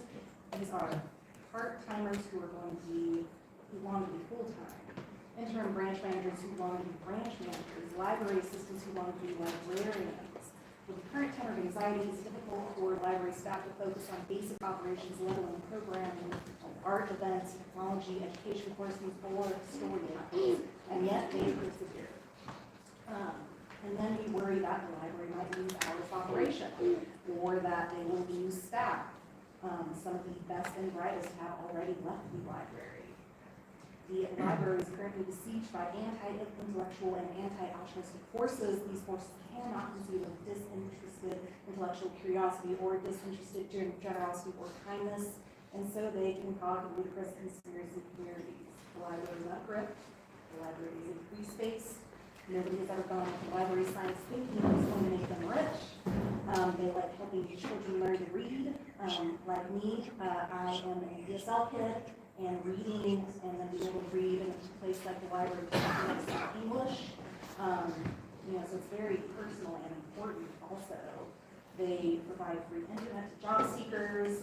They help seniors access information through new technology. The library's budget now and in the future is uncertain. The library staffing is uncertain. The rules are at the door, and now is not the time to remove the law. Followed by Laura Wade, Washoe Webb, and Krista Fine. Good evening, trustees. My name is Laura Wade, and I'm here today to express my support for Director Scott and my disbelief at the Board of Trustees' lack of support. In my understanding, Director Scott has the support of the librarians and has approved community activities. The budget has been walked through line by line at the meetings I have attended, and I don't understand the director's low score on some of these categories. I would like to be walked through each score on the evaluation, and I would like to understand why that score was granted. I also think that the board listens to a vocal minority instead of going out into the community and seeing the majority of support that the libraries have. I do not stoop to attacking people when I support the library, and I hope that the Board of Trustees value that. As a queer person who loves to read, I haven't seen myself represented in the literature until very recently, and I rely on the library to be able to read queer books. I put the responsibility of that on your shoulders, and I also put the responsibility of maintaining a safe space for me at the library on your shoulders. Additionally, as a professional, I'm aghast at one of the trustees as she walks around when the Spanish Spring speaker was presenting. I feel like it's very unprofessional. I'm very disappointed that the board members have not visited all the branches, especially Trustee Moser, who from my understanding has a long-serving board member. I think I've visited more branches. I just want to support the libraries, and I hope that the Board of Trustees do more in the future. Thank you.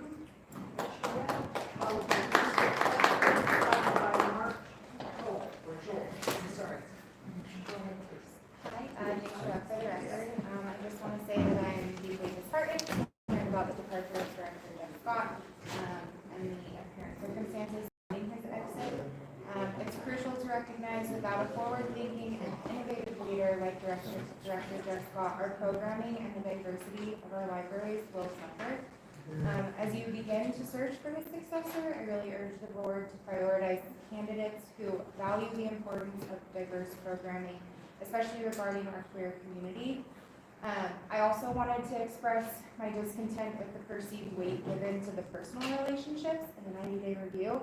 I think that it's appalling that your personal relationships were weighted higher than community stakeholders or operation management. I think that allocating a quarter of the review to how well you communicate with the directors suggests your focus maybe more on your personal agendas rather than the community's needs. I strongly recommend that the board reconsider the aspect of the review, perhaps by removing this category altogether, or by increasing the weight of other categories potentially incorporated feedback from the library staff. I also wanted to emphasize the importance of maintaining professionalism during board meetings. Felt like it was really inappropriate for the board members to lose composure during your announcement, Chair Silver, and to engage in side conversations with the audience. This behavior detracted from the seriousness of the meeting, and I hope that the board will strive to conduct itself with greater decorum in the future. Thank you for considering my comments.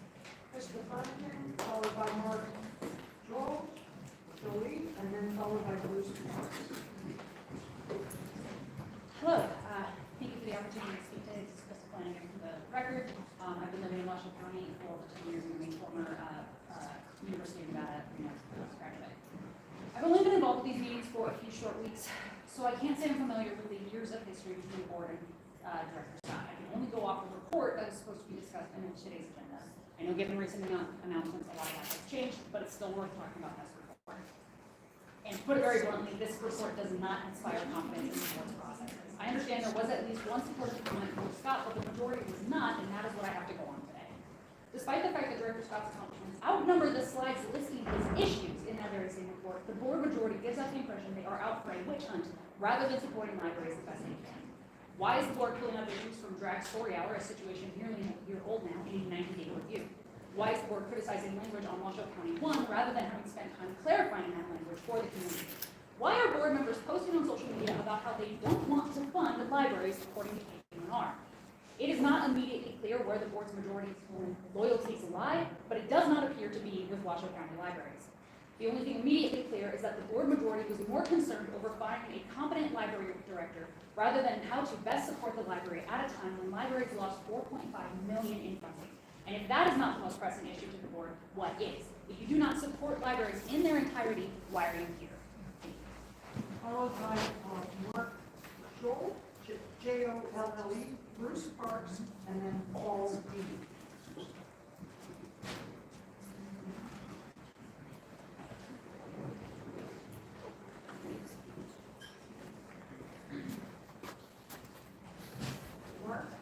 Mark here. Mark was to be followed by Bruce Parks. Not seeing Mark. We will move on to Mr. Bruce Parks for the record. Thank you, Madam Chair. I'd like to give a shameless plug for my local library branch, the Spanish Springs Library. I might be a bit biased, but that is the best library in all of Washoe County. Even though there are some folks there on staff that don't think much of me, that's quite common throughout the library system. In fact, I've got over 10,000 pages of emails that clearly demonstrate that. However, I don't envy your position.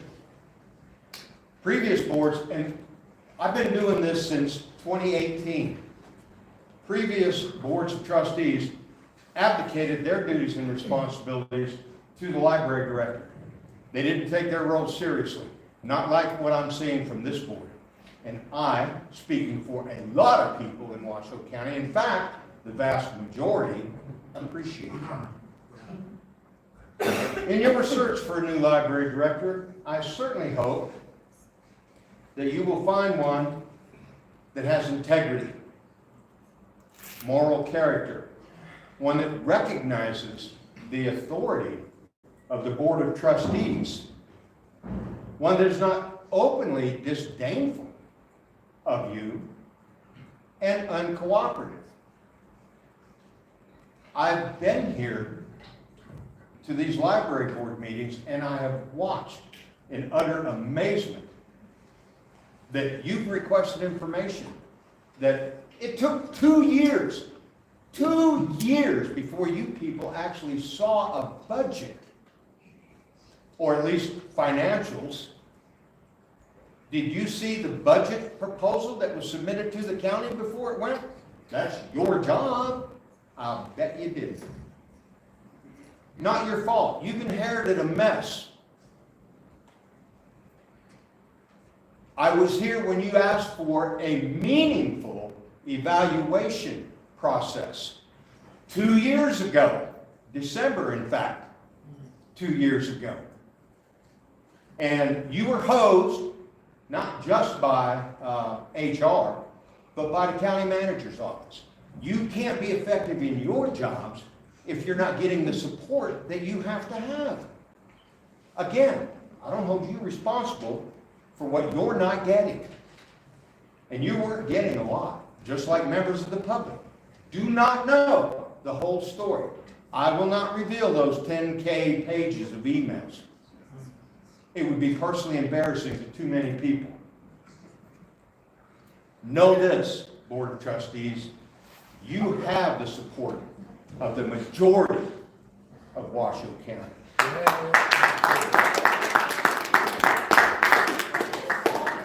Followed by Laura Weatherington, followed by Von Galen Zarcone.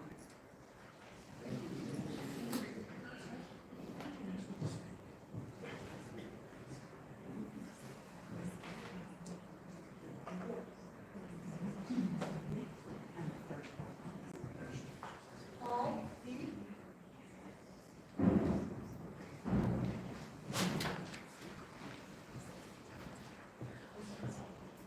Mr. Dees, sir. We will move ahead to Laura Weatherington, after which we will take a 5-minute recess. So I think please, Laura. Thank you all for your time. This is Laura Weatherington for the record. Yesterday, I learned of a video of the Republican Women of Reno Region from December 2023, where Trustee Jack, then a trustee, said that she, quote, asked Santa to please don't give us any new taxes for the library right now. The Washoe County Library Director is going to advocate for a new tax to keep his programs funded. He'll probably use that tax money to promote even more drag queen story hours, end quote. I already knew that WC1 didn't pass in part because the official Republican voter guide listed it as a new tax. Now I know that a Washoe County Library Board trustee was feeding the Republican Party this disinformation. I have to ask that you not, I don't know how to put this, but Deputy District Attorney, I believe we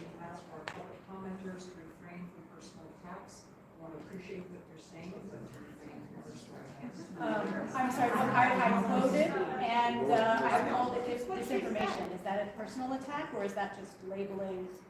So I'm not going to spend time detailing all the ways that her statement is factually wrong and misleading by insinuating that drag queen story hour was part of the budget or asserting that WC1 is a new tax. But I will say that your board has a crisis of integrity.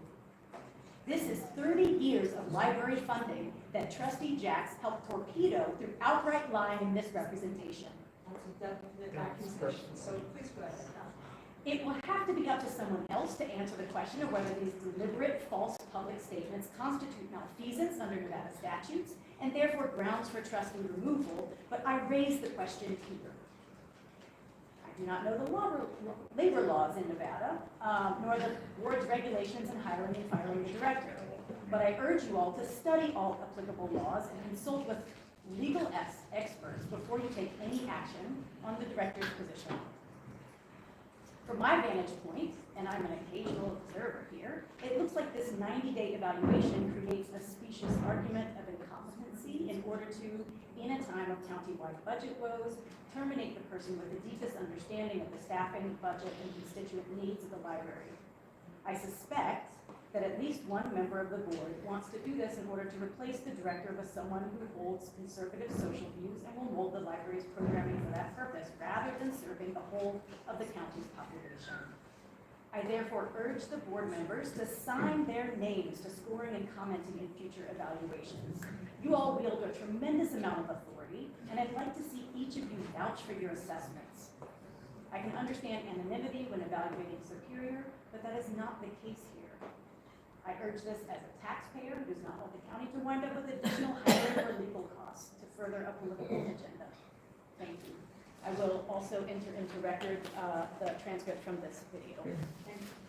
Glenn Galen, Zarfon, followed by Nancy Carlson, followed by Virginia Lenore.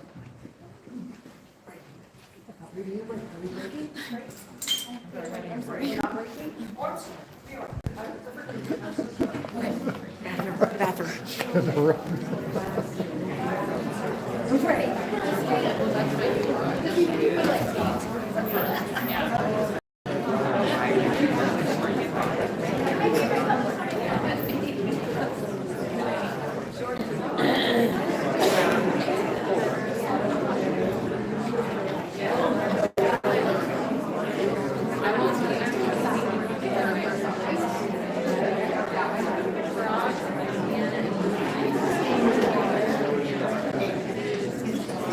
Excited about it all. Yeah, so I will.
These videos. What do you do with all those videos, if I could ask? Put some on YouTube and others I just keep. Yeah, you got lots of videos there. Wow. I rarely take pictures myself because I don't know how to go back and sort and figure out that's stuff that's important and stuff that's not. Just a file cabinet. Yeah. A friend of mine is a sort of a semi-pro. See you later. You sound like a good man. semi-pro photographer, and it's like he's got probably literally millions of photographs. I don't know how he gets back to the stuff he really wants to. But apparently he does it. He's a really good. You run businesses, right? Yeah, I do. So everything in a business is organized. Right? Yeah. I run businesses, and all of it, and this is an accident. Yeah. And all that I do is every day that I upload a video, I just create a new file with a date on it, and I put a little description in there. And if I want to find something, I go back to the date. Yeah. Well, I've been wondering about artificial intelligence. So that's another reason I don't really take, at least in the past, pictures, because if you wanted to go back to a particular, say you get a family picture, you'd like to know the date and the location. Maybe I'm just too old school for that stuff, but you like to know who's in the picture. Probably similar age. But with artificial intelligence, apparently you can give it some pictures, and it'll go back and search through all those photographs, all that information. It'll say, these are the ones that have that picture in it. I haven't tried that yet. Yeah. But I'm using AI for a lot of other stuff. Yeah. For a lot of, well, I've got the 10,000 pages of documents from the library. Wow. And the AI has been very interesting in examining that. It sifts and filters through that stuff. I'm an engineer, but I really haven't touched AI. It sifts and filters and I'm suing the library. Yeah. What I put in there is I say, analyze these documents, find violations of law and constitutional violations.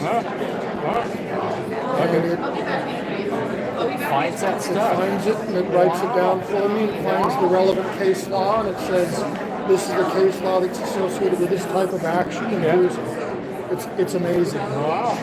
It really is amazing. Yeah. I know we're slightly on different sides sometimes. Yeah. Occasionally. You've heard me speak. We both spoke. And it's like I said in my comments, I just want middle of the road, because I think that's what most of us really want. Yeah. Whether you're on the left side or the right side, because if you're in the middle, then you can go either way. Yeah. And then everybody's included in a part of the system. And I think that's really what we've seen here. When you witness these things, you've seen the numbers change. Well, there's been inconsistencies that haven't been met. This is only the third library board meeting I've been to. The last one was probably maybe a year ago. So I don't really go to I go to some of the city council meetings and more of the county commission meetings. But, yeah, well, good talking to you though. But yeah, AI and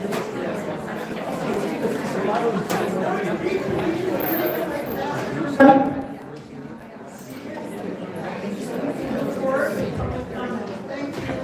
If you wish to have a conversation, exit the room, please. Otherwise, we want to resume public comment. Thank you. You're about to start with Evans, followed by Nancy Carlson, followed by Virginia Larmore. Good evening. I came here to practice my one-woman show, and the audience is left, so I'm a little dismayed. No, lovely. In this challenging and contentious time, what concerns me is the impact that the director's seemingly non-optional resignation leaves our library staff in. These are the people who show up every day to serve our community, provide access, information, support families, students, and lifelong learners. They now have to move forward in the midst of uncertainty without the person they've worked with and relied on for guidance. If we care about the future of our libraries, we must also care about the people who make these libraries work. I urge the board to take this chance and this opportunity to move forward positively, to make clear and vocal support for our librarians. Make that a priority in this moment. And to listen to their voices, trust in their expertise, and create stability that they may need to continue doing their very important work. Thank you. Followed by Nancy Carlson, Virginia Larmore, Gail Townsend.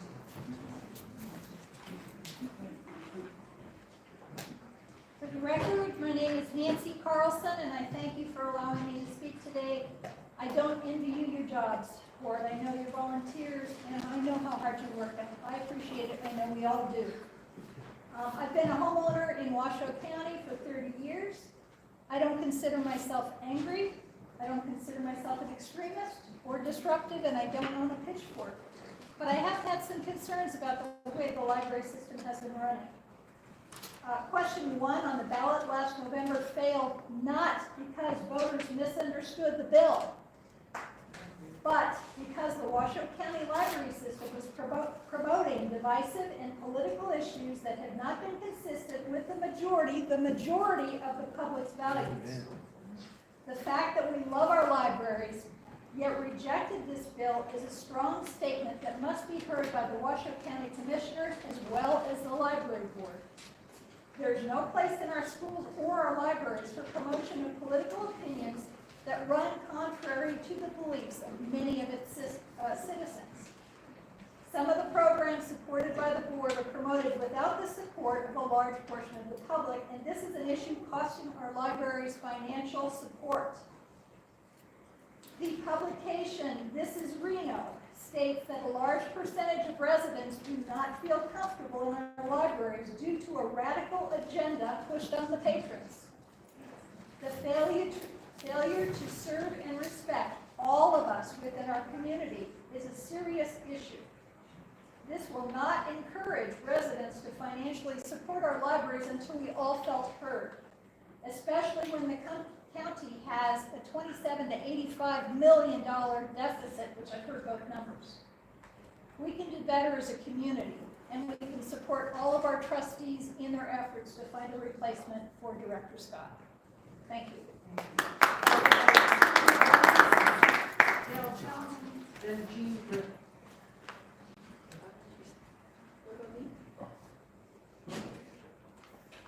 Was I next? I'm sorry, Virginia Larmore, was I next? Virginia. Okay. Yes. Followed by Dale Townsend, followed by Jean Griffin. Years ago, I was on a bike ride with my kids in the trailer behind me. We came to a hill, and I thought I could make it. I quickly realized I'd underestimated the weight of my kids and overestimated my fitness. I started to huff and puff. My kids, sensing my struggle, began to cheer for me. "Come on, Mom, you got this!" And now I had to make it. So I dug deep and I pushed, and it was sloppy and ugly, but somehow I reached the top. I stopped to catch my breath and turned around to look at the proud faces of my children, and behind them were 2 tread marks starting about halfway up the hill, because in all their enthusiasm, one of them had pushed the brake. You see, sometimes, even with the best intentions, we can end up inhibiting the very effort we're meant to support. I intended to come here today to congratulate you on securing funding for the next year, but now does that not only seem premature, but I had to ask myself, why? What did any of you do in any grand public capacity to advocate for library funding? Director Scott wasn't permitted to do so, but you were. In fact, it's number 9 on your list of duties as Washoe County Library Board Trustees. And how about number 6 on that list, where it states you must work with the director, library staff, and local politicians? The overt lack of respect for him, coupled with the belittling language in the review, makes it evident that very few of you ever tried to work with him in any real capacity, going so far as to say he doesn't take direction well. You know, there are trustee trainings that equip you with the skills to build that professional relationship, trainings that we, the public, have been begging you to complete for months now. That seems like a failure of number 3. Be attentive to the concerns of the public. How about number 2? Review meal materials prior to meetings. Recently, we had to sit through a line-by-line budget review because most of you didn't understand the budget, and some clearly still don't. That's also a failure of number 5. Acknowledge the annual budget. Finally, the review grossly undervalues the overall success of the library, as well as how much the library staff love their jobs and leadership. It was all there in the employee engagement survey. That's a failure of number 8, monitor library effectiveness. You're so focused on pointing the finger that you can't see that the problem is right here. Is this feedback difficult to hear? Is it upsetting? Does it seem, I don't know, unfair? It's the measure of a good leader by how well they can accept criticism, and how you react today will follow you the rest of your political careers. Either you take ownership in this, and let's not mince words here, ousting, or you prove to us that you truly are working against the effort you're entrusted to support. So with all due respect, and I mean that, ladies, I want nothing more than to see a board of 5 successful women be successful. Please take your foot off the brake. We have a hill to climb. Thank you. Dale Townsend, followed by Jean Griffin, followed by Paul Larson.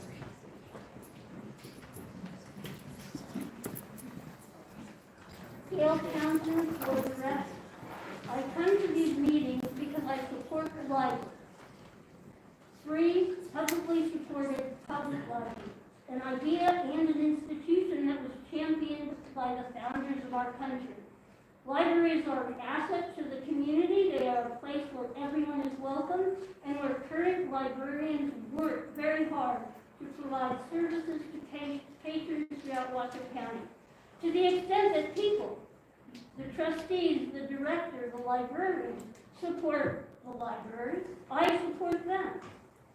I am pained to say I cannot support the Library Board of Trustees. The trustees have not been advocates for the library. Instead, they've chosen to advance their own agendas and ideologies. The controversy that has beset the library since 2022 has nothing to do with Director Scott or books. The goal of the protesters is not to improve, but to destroy the library. The tactic chosen to accomplish that goal is to demonize and erase the most vulnerable people in our community, the unhoused, and people who identify as LGBTQIA, especially trans members of the spirit. I cannot sit by as these groups are attacked. And the attack is personal to me. My mother's family is from Eastern Europe. They're not Jewish, by the way. Nonetheless, my mother's cousins were arrested and sent to concentration camps. Some survived, and I met them at family events during my childhood. An uncle who went to ask why his children were taken met with summary execution. He was shot dead on the spot, murdered, because an official was given the authority to erase people he did not like.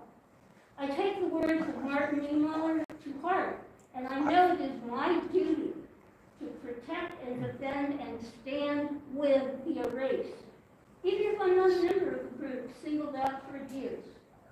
I am disheartened that the LBOT does not share my belief. Rather than defend everyone's right to see themselves reflected in the library, they capitulated to hatred, amply demonstrated by their hostility towards Director Scott. And I should point out that until this board, Scott was evaluated 8 times. He was assessed as meeting or exceeding its expectations. It can be seen elsewhere. In trustees' comments at the end of the December 2023 meeting, in May, June, and August of 24, when board members actively advocated in support of one of the protesters. It can be seen in the August meeting. Thank you. I have comments to submit. Please do. Followed by Jean Griffith, Paul Larson, and then Heidi Young.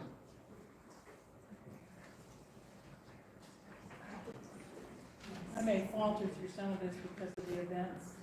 What I was going to say, I've actually modified a little bit. My name is Jean Griffith, and I am a resident of Washoe County. I was doing some research earlier in anticipation of making some remarks tonight. I was thinking about the term woke and how it has become a pejorative, that somehow it is a bad thing to be woke. According to Merriam-Webster, woke means to be aware, to be informed, to be enlightened. When did enlightenment fall into this paper?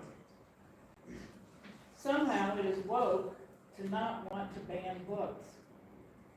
Prior to his resignation, some members of our community wanted the library director fired because he wouldn't remove or move pornographic materials from our library shelves. I'm not a fan of pornography. I personally believe it to be demeaning. I'm also not a big fan of science fiction, but I'm not demanding science fiction materials be removed from the premises. Recently, in the name of eliminating all things related to the allegedly woke ideology of diversity, equity, and inclusion, the military academies of our nation have removed books from their libraries that address the challenges many in our society have faced and occasionally overcome, including those challenges faced by people of color, challenges faced by women, challenges faced by gays and transgender folks. Maya Angelou's autobiography, I Know Why the Caged Bird Sings, is no longer on the shelves of the U.S. Naval Academy Library.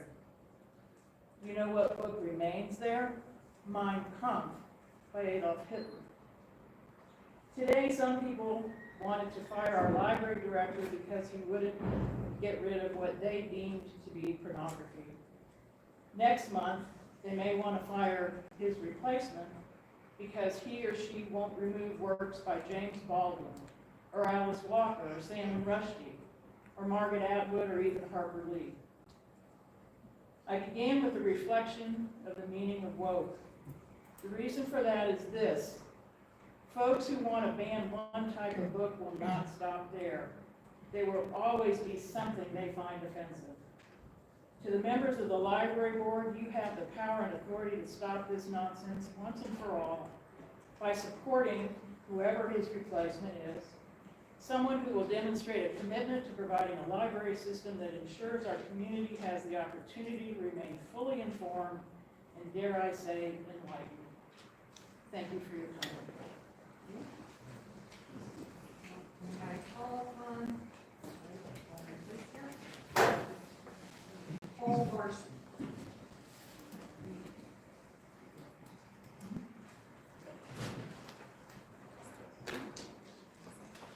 I'd like to begin by commending the report we had at the beginning of this meeting about the Spanish Spring Library.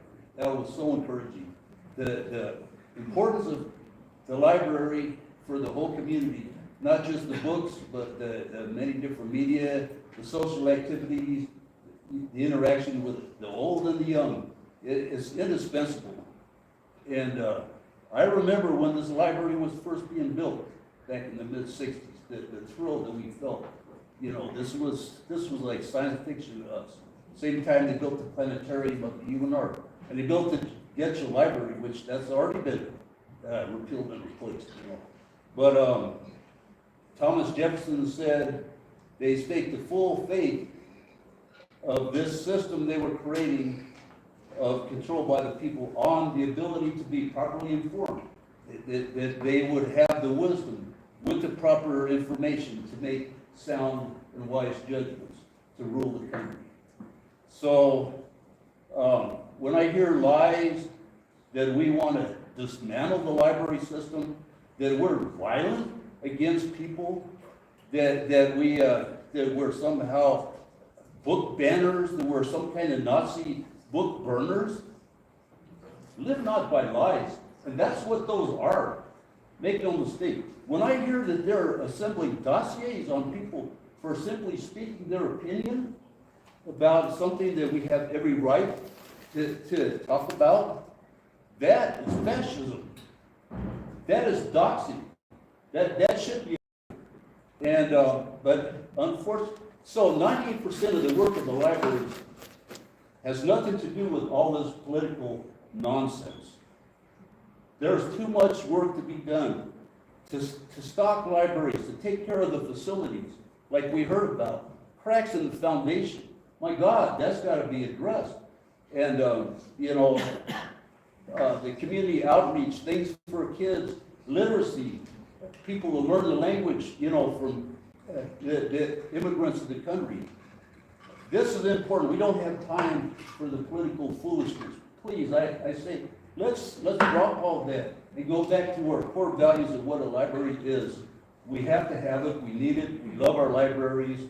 We thank you for your dedication, but please drop the BS, the political BS.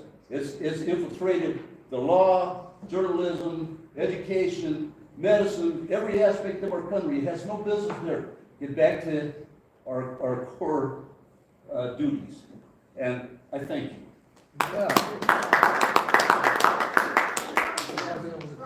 Followed by Anna Guzman, followed by Chris Knox. Hi, Yeah. Scott. Yeah. How are you? Just keep the crap out.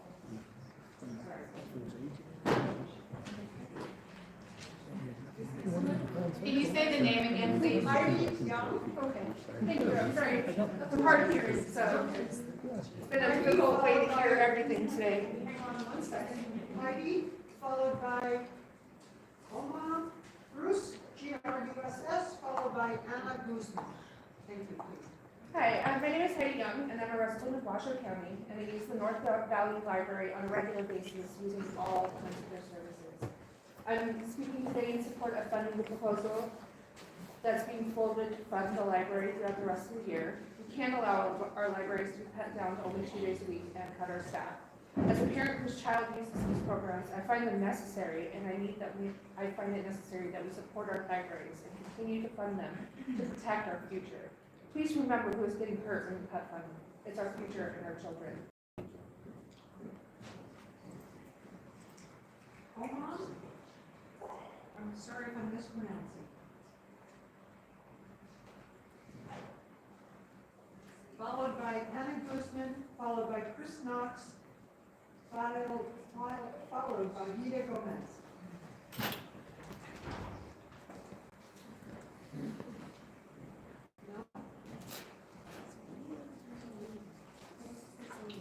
Anna Guzman, followed by Chris Knox, followed by Vida Gomez. Chris Knox? Anna? I'm Chris Knox. You're Chris Knox. Yeah, Anna, is Anna not here? Anna Guzman. All right, please go ahead. Fantastic. Trustees, thank you so much for this opportunity to speak today before you. I want to echo some of the comments that have come before about the Spanish Springs Library, how amazing it is. Personally, we moved out there prior to its opening, and so when it opened up out in the Spanish Springs area, it was a godsend. I have 3 kids. They were all pretty much raised in that Spanish Springs Library, and I truly, truly have a love for the library, the staff, and everything that they do there. So, Aurora, I think that's our branch manager's name. Yeah, just a special thank you and shout out from her. I do want to clarify I'm a tax-paying resident of Sparks, Nevada, so we get that out of the way. And tonight's question, after listening to everybody speaking tonight, my personal question is, does the data reflect the true performance of Director Scott? Or does it reflect personal political agendas? The library board is not to pursue personal political agendas. It is a steward to the library's mission of patron service. Anyone who is looking at this evaluation accompanied by corresponding artifacts can see glaring discrepancies in the valuation numbers. Taking into account Lake Falls, Washoe County Employee Survey, Director Scott had, as I believe, an over 80% approval rate. Section 2, subsection 1 reflects on workplace culture. One board member gave highly effective rating. Based upon the information that others have shared in this quantitative rating of 80%, I would agree that's probably an accurate summation. 4 gave minimally effective rating. So that's, I think, the questions that are going on today are when we look at the quantitative and qualitative data for these evaluations, it just doesn't seem to match up, at least to your public, and I'm one of those people. This is one example of the board's perhaps bias against the success of Director Scott. Aside from all of this, I'm very confused about what has happened at the county commissioners meeting yesterday. I believe Chair Silver wanted a closer look at the details about the budget, and with all of the funding issues and the concerns and the programming that we need and want, I want my grandchildren to grow up in a library like my children had. And it's very important to consider all of that, and we need answers. If we're going to pull something like asking the county commissioners to further reflect the budget, we'd like answers. Thank you. I could have Vida Gomez, followed by Amy Magnin, followed by Caitlin Nichols. Vida Gomez. I represent every single resident of Washoe County, absolutely all of them. I want to have a library director who doesn't bend to intimidation. Too late. Forced him out. Who stands for with workers, and gets a great rating of performance from the people that work under him. Again, also too late. We got rid of somebody that, you like to work for. So to have a board, most of whom are fairly new itself, questioning the efficacy of the director with little more than petty personal critiques seems odd. Even more odd when this board is also critical of the workers who have been victims of intimidation and documented violence. That's why we don't have drag queen story out. I wish we listened to those who have worked under Judge Scott and considered their voice more heavily. I think employees are a safe metric of a manager's performance, especially when that director had a longer tenure as director than the collective tenure of this board. Instead, this board has been hostile to the workers, have overturned bans on bigoted people who go to kids' events with signs that read, "Drag is pedophilia," and "Gays go to hell." They fail to acknowledge that these workers have been physically assaulted by the same people who have also advocated against funding the library they purport to pretend to care for. This board's lack of support is arguably more responsible for the vote failing that specifically one board member in particular that I'm scared to say the name of for fear of hurting their feelings. Now you've also advocated only just yesterday to postpone the full funding of the library. I don't care how the library gets funded. I care that it is funded. And yet this board asks for weeks to postpone on funding because the board needs more time to better understand our library system. That calls into question this board's competency. How can you review someone's performance on a system you publicly admit you don't understand? You failed to support Washoe County Question 1. In fact, more effort came from this board to be against it. You failed to get full funding from the county commissioners. And you want us to believe that Director Scott was the problem? Thank you. Thank you. Amy Magnan, followed by Caitlin Nichols, followed by Paul White.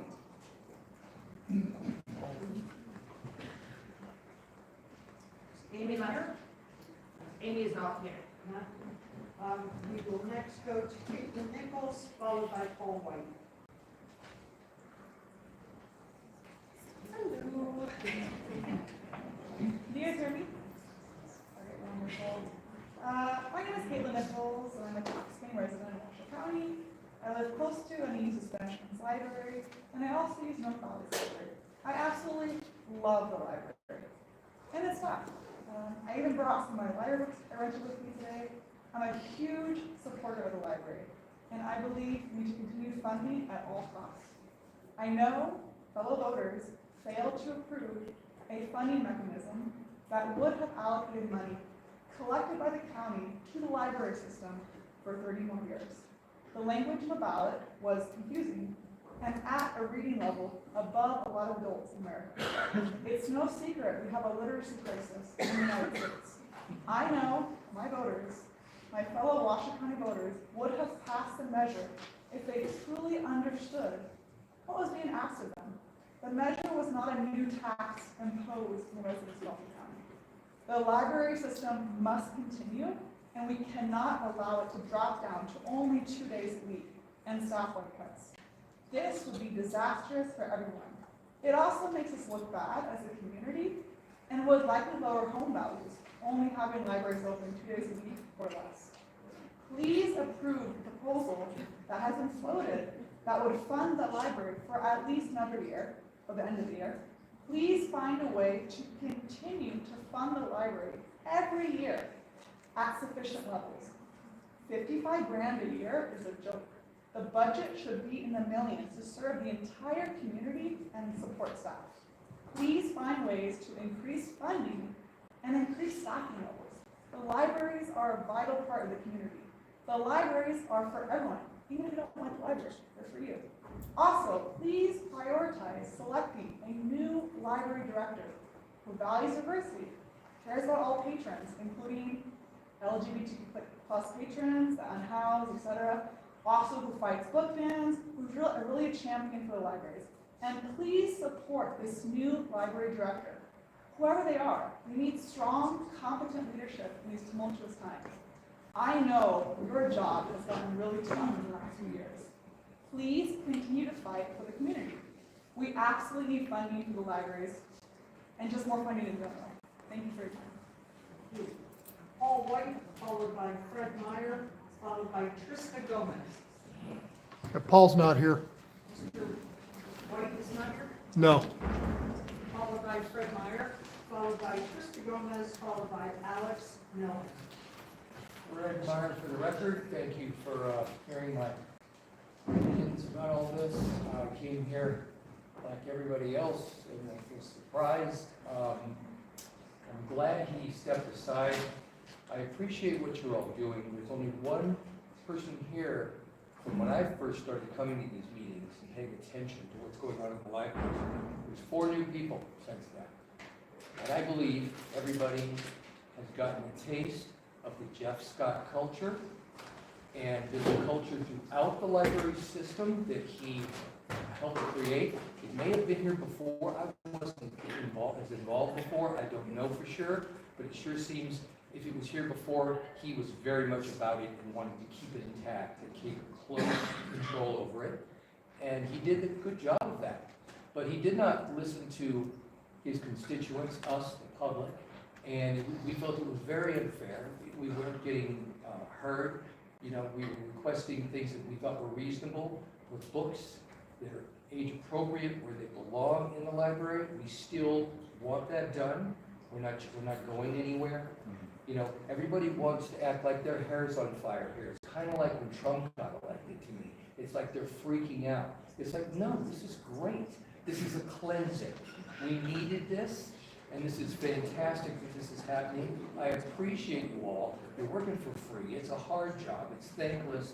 I've seen what you guys have had to go through, and I've been frustrated sometimes and angry with individuals up there, but I still appreciate you, and I'm rooting for you. And I think in that regard, probably everybody here is rooting for you guys to, you know, do the tough job, get somebody here that's going to hear all of us.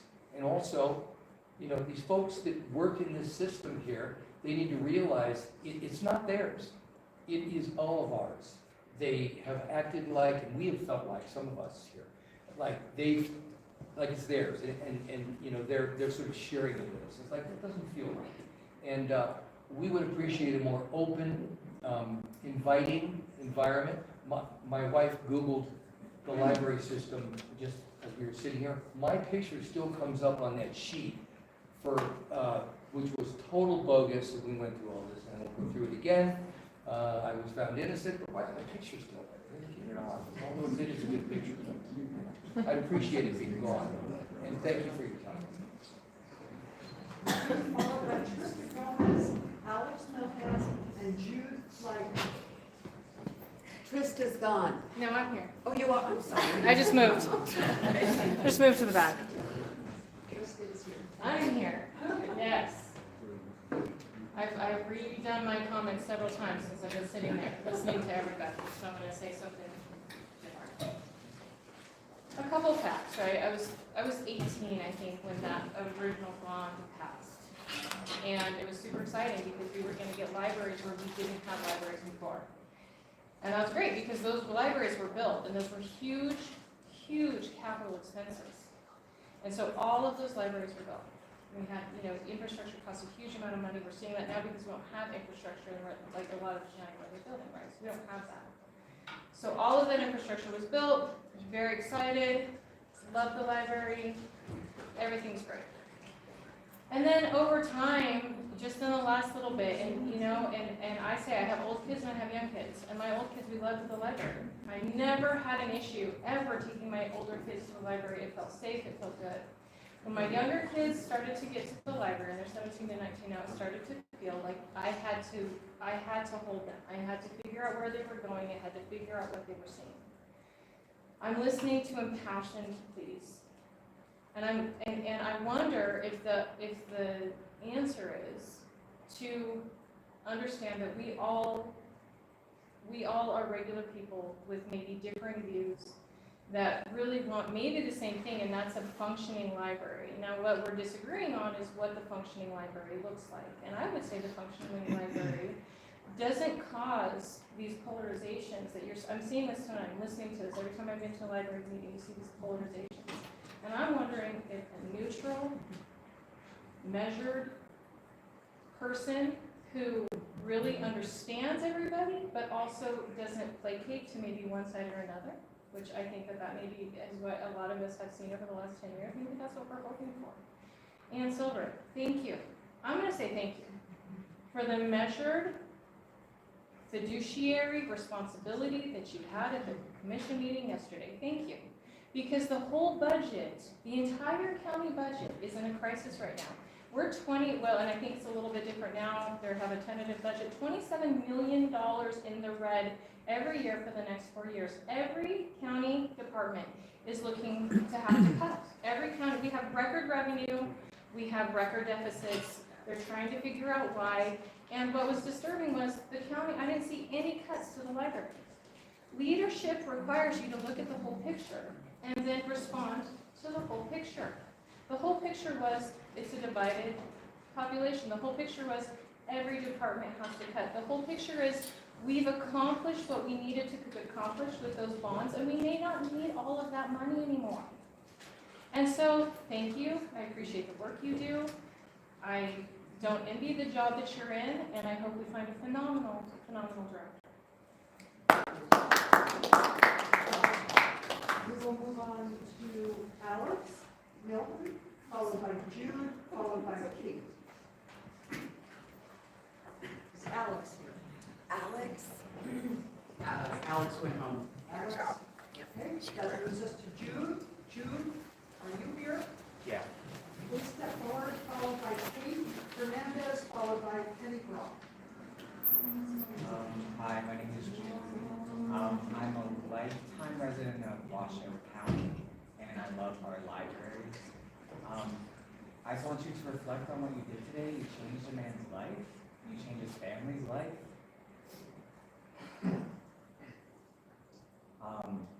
And I don't know what he did to deserve that. He's been accused of a range of things, ranging from silencing conservative voices, to running a cult, to being gay, and that's how I know that this opposition comes from hate, because there's nothing wrong with being gay. And gay people and trans people and homeless people and people who use this library are being scapegoated for larger structural problems, and that's what you did to former Director Scott. Just because we are minorities and we can't stand up for ourselves. I know that a lot of people are scared and they're angry, and the economy is frankly terrible, and there are budget cuts in every sector, including the library, including where I work in history. But scapegoating people doesn't lead to solutions. It leads to more conflict. It leads to war on a more extreme level. But I think you guys are the guardians of the money, as someone said earlier. You're also the guardians of knowledge. And knowledge should inspire empathy. But knowledge is also power. And I hope that you use that power responsibly. And I hope that you recognize that you really changed someone's life today by doing what you did. You worked here for 10 years. That's a long career. Followed by Keith Fernandez, followed by Penny Brock, followed by Andrew Marnes. Hi, I'm Kate for the record. I'm a student here in Reno. I'm pretty new here. I grew up in Clark County School District, frankly, terrible place to grow up in and try to receive an education from, but I remember my first time at this library, also feeling similar to one of our other community members, feeling really inspired and welcome here.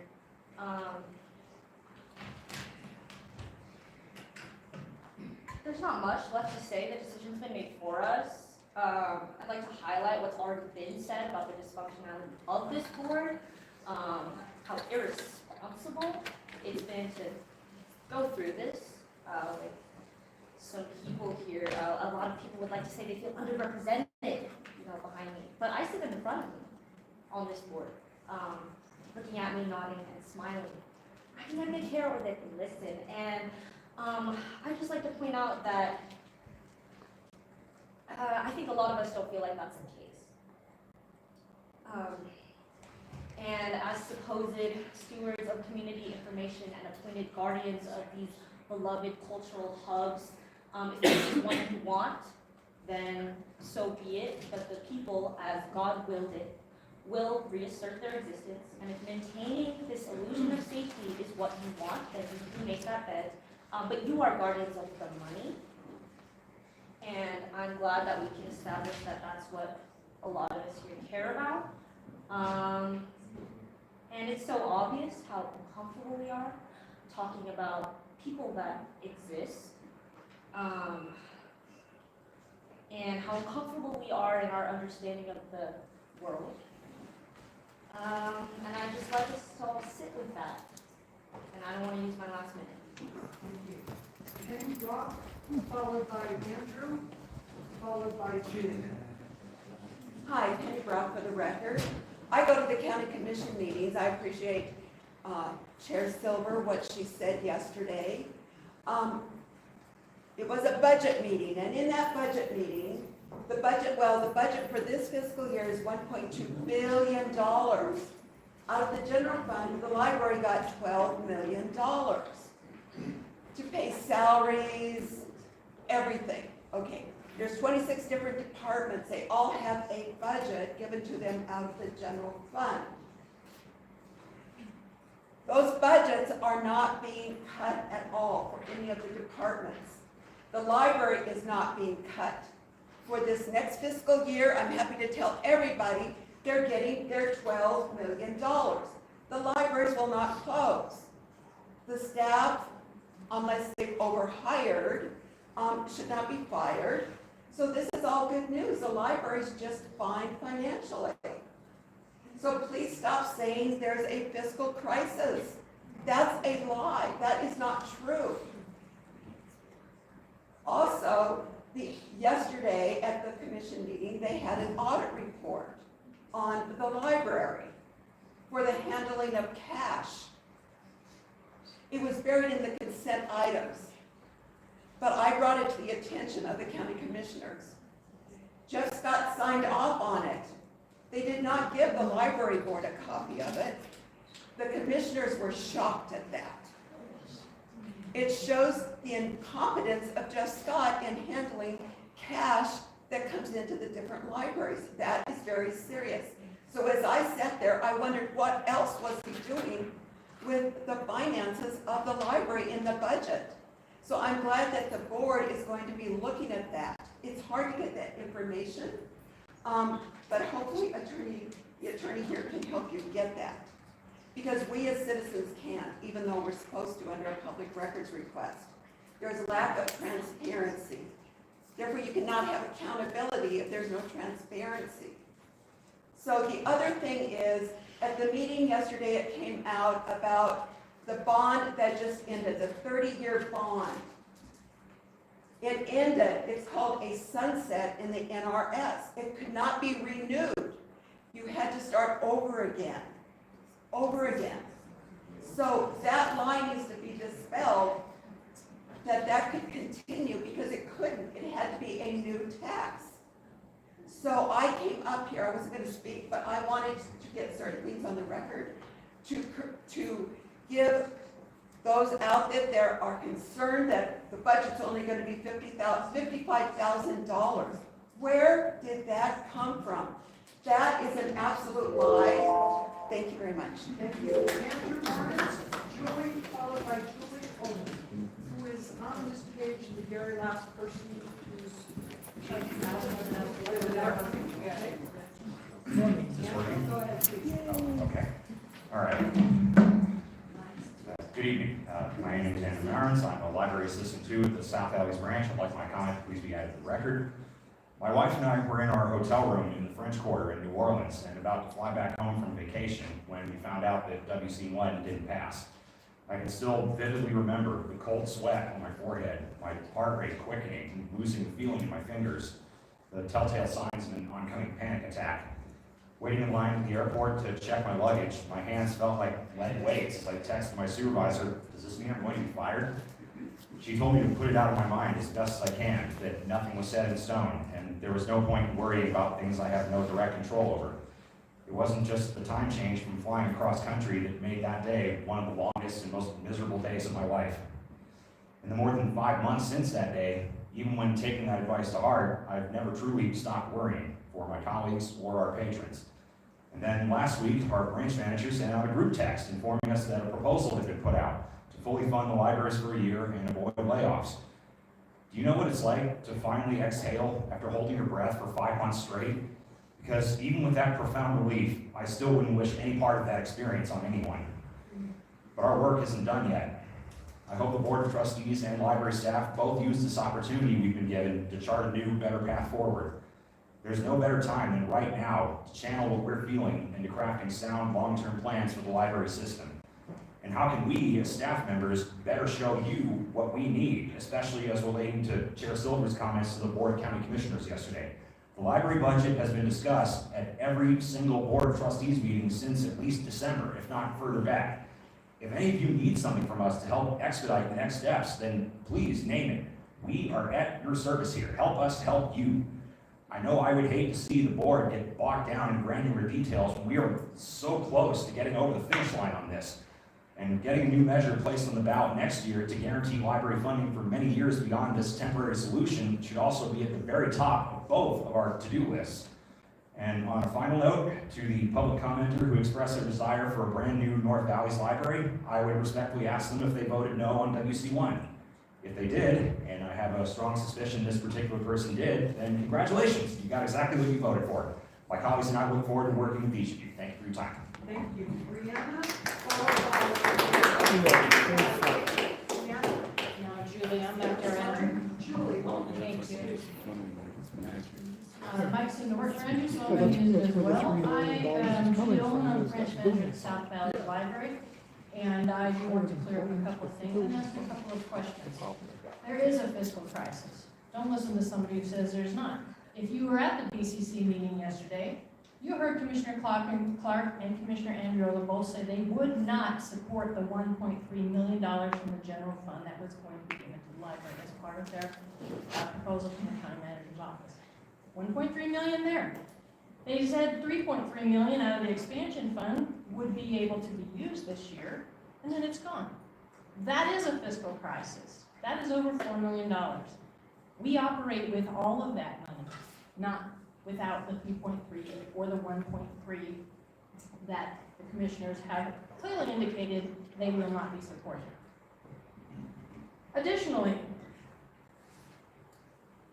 if you were to look at your responsibilities and the library's responsibilities in regards to Nevada Revised Statute 379.003, a strategic plan is supposed to be made for the libraries in Nevada every 2 years. Our strategic plan expires this year. Finding a way to get that done is your responsibility. We have no director. If you are planning to hold more meetings, which I certainly hope you do, meeting agenda prep was also handled by the director. I hope you have a plan for that as well.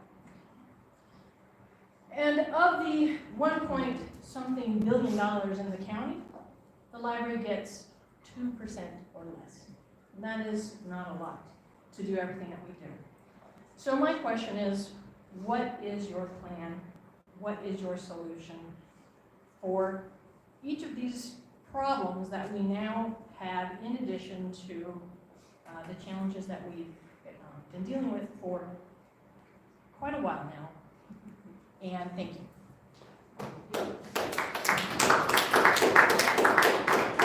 Brianna, followed by Dea. Is Brianna here? Yep, I am. Please step forward. I'm doing it. I got lots of steps to come up here. Followed by Dea, D-E-Y-A. You know, I didn't really think about, do I have to hold this? No? Would you hold it? Can you you just speak? Thank you. I am speaking. I got my 3 minutes to say anything I want. What would you say if you had 3 minutes to?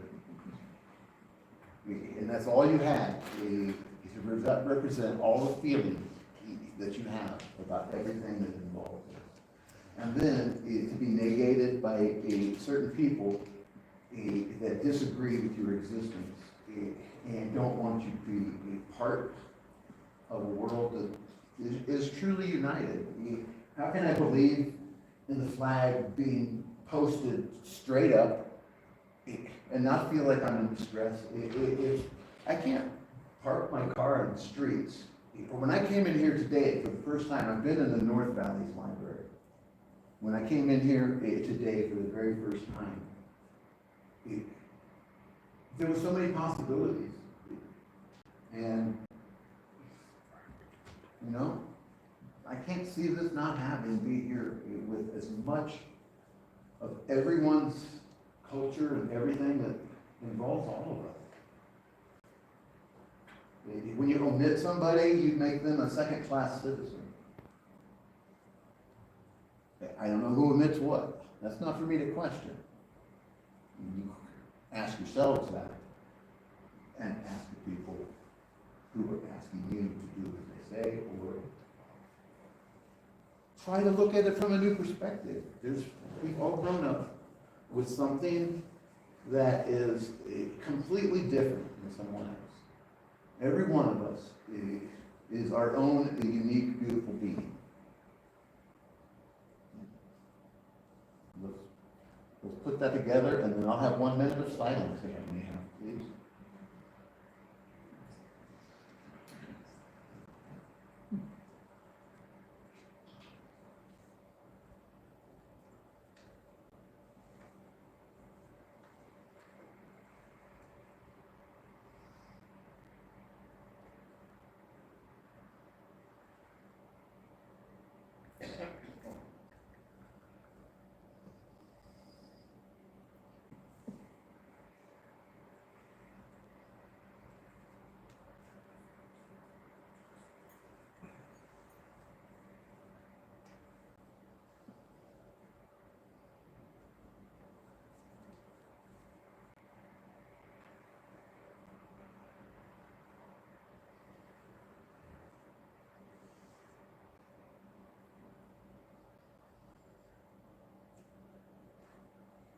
Thank you. My last comment, unless are there people waiting on Zoom? I haven't checked Zoom in a while. Let's check. If not, Dea, DYA. We do have one on. All right, we will follow, Dea will follow comment through Zoom. Hello, my name is Dea, and, sorry, I'm a little nervous, so I have a couple things written down. I'm not here to talk about funding or tell you guys how to strategize.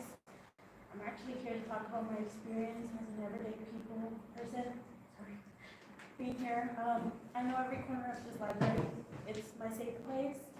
It's where I go when I'm scared, when I'm alone, when I want to feel important, when I want to read up something, when I want to be more informed, when I need to do some research. Like I said, I'm not going to tell you guys how to spend or what to spend or what to do or how to treat your employees, but they are important to people like me who come here and have lovely experiences with the security guards, with the people checking us out, with the people who walk around and make sure that we know where to find stuff or feel welcome, just at least.